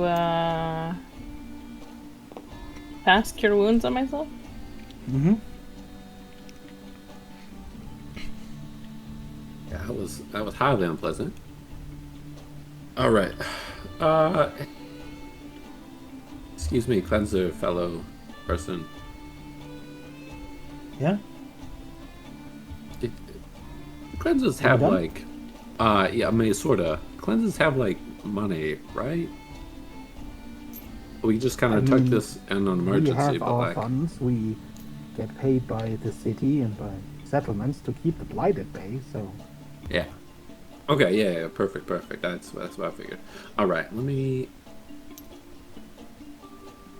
just drag this body up here. That's gonna take out a 500 gold worth of diamond. Start playing the Song of Life over this body, and cast Raise Dead. We're gonna get it direct from the source. Don't worry, we're gonna know for sure. Because Soleil just said something that I hope is not true. I'm gonna just without a word sneak up behind Red and also cast Cure Wounds on him while he's doing anything. as you cast Raise Dead, as you're casting it, you start wondering, because the spell, it takes a moment. There's this long pause where you see the spell take hold. Yeah, it takes a while, but like that's why Rhett tells people he's like, I'm gonna get this. Yeah. Just hold on. But there is this moment where you are certain at this point you should start seeing the body recover. Where you remember what Vidar said about coming back from the dead. For a moment, you begin to doubt if this is going to happen. Yeah. And then you suddenly see, almost like flowers blooming, flesh regenerate and sort of crack through this blackened crust of burnt skin. It is not exactly pleasant to look at, as the body partially regenerates like this, as it reforms, as first the flesh forms and then new skin covers the body, until you see a young man sit on the ground, confused and naked. We can offer him some type of clothing, or a blanket, or whatever the tarp is. Is that a rock? I don't actually. There's a bunch of blankets and tarps Yeah. and stuff, so I'm We use grabbing this them. token, but he is naked. Yeah. Okay, cool. Shove a blanket over to Red, and then give him a moment. Thanks. You Yes, see so as he sits 42. there, it's warm, but still, he is shaking almost. He stares at you with eyes wide open, and you just see him. What just happened? It's okay. Just take as long as you need. I don't need time. I need to know what just fucking happened. You were temporarily dead, is what just happened. There was fire. So much fire. Yeah. It was warm. It was so comforting. And it's so cold here. Why is it so cold here? It's not. Maybe it's just your skin growing back or something. Don't worry about it. Listen. Huh? Skin?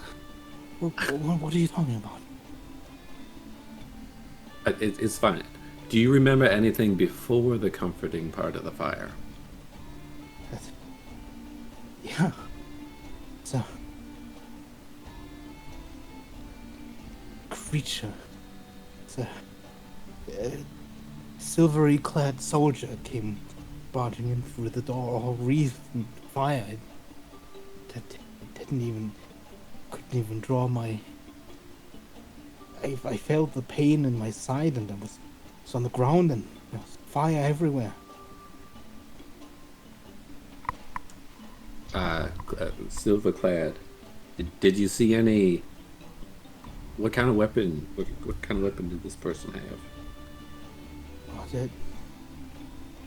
I felt a pain in my side. It's a knife.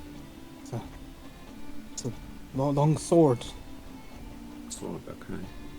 Did this person have a shield or just a sword?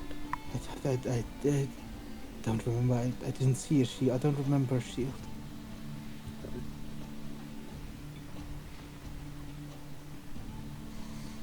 What were you all doing in there with that? There was a casket? What do you mean? What are you talking about? In the back office. A casket? What of? We have barrels, crates, it's all supplies, stuff for the front lines, for the blight, fighting the blight, the cleanser oil. Right, in the top office up the stairs. There was the didn't go into desk.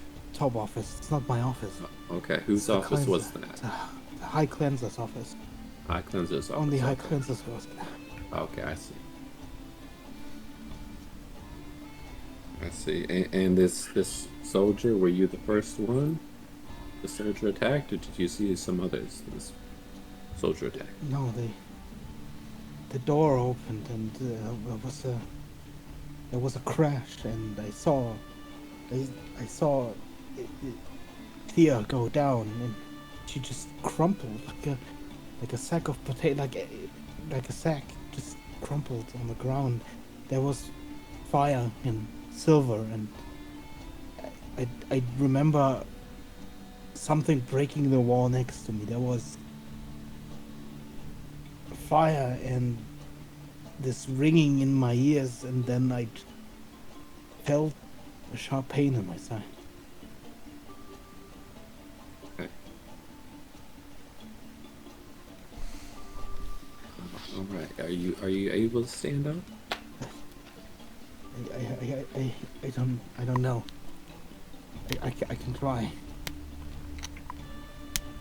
You help him as he tries to stand up? Yeah. I'll help him, and just like I'm gonna kind of wave the others over, or his friend maybe.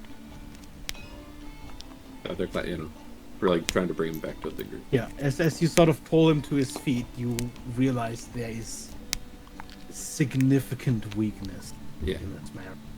At least a couple of levels of exhaustion, and possibly simply muscle not having fully reformed.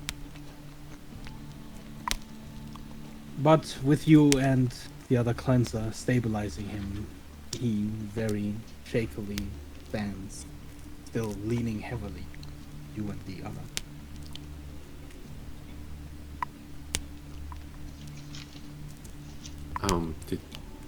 To like Evelyn and Soleil. He's talking about a silver-clad soldier without a shield, which isn't quite what I would describe as Kara's MO. Do you recall anything about the height of the individual that attacked? Anything that was said? Do you recall hearing a voice? Male, female? I remember screams, but I don't remember if they were my friends, or I remember eyes, flaming eyes, pierced through me, and there was a mane of fire, just a mane of fire.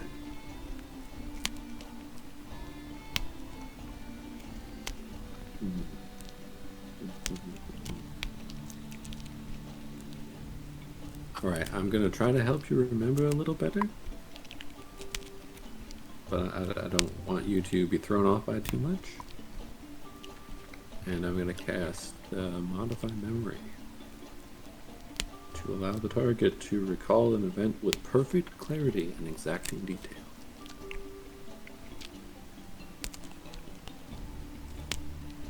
Are you sure you don't remember anything more about this person? Did you see any? Did you see any like wings or I remember feathers. before she came in, there was crash of glass outside. The door flung open and her hair caught on fire. And she rushed forward and ran through Thea with her sword. She was wreathed in flame after that. And sorry, what was it you asked?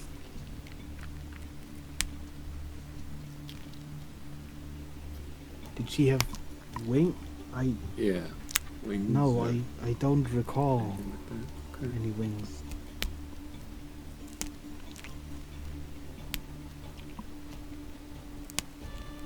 Anything said at all?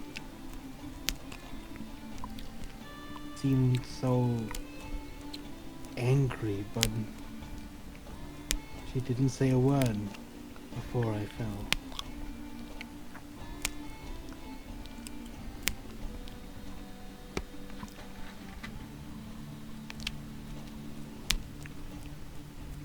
Alright, well, I think that your friend here is going to take care of you, and I'm sure you'll make a report to some of the higher cleansers as well. You seem sort of slumped back a little bit, almost going limp. His compatriot has to sort of move in to support him a little bit more. The modify memory seems to have taken a Yeah. little bit more out of him, and he seems close to just falling unconscious.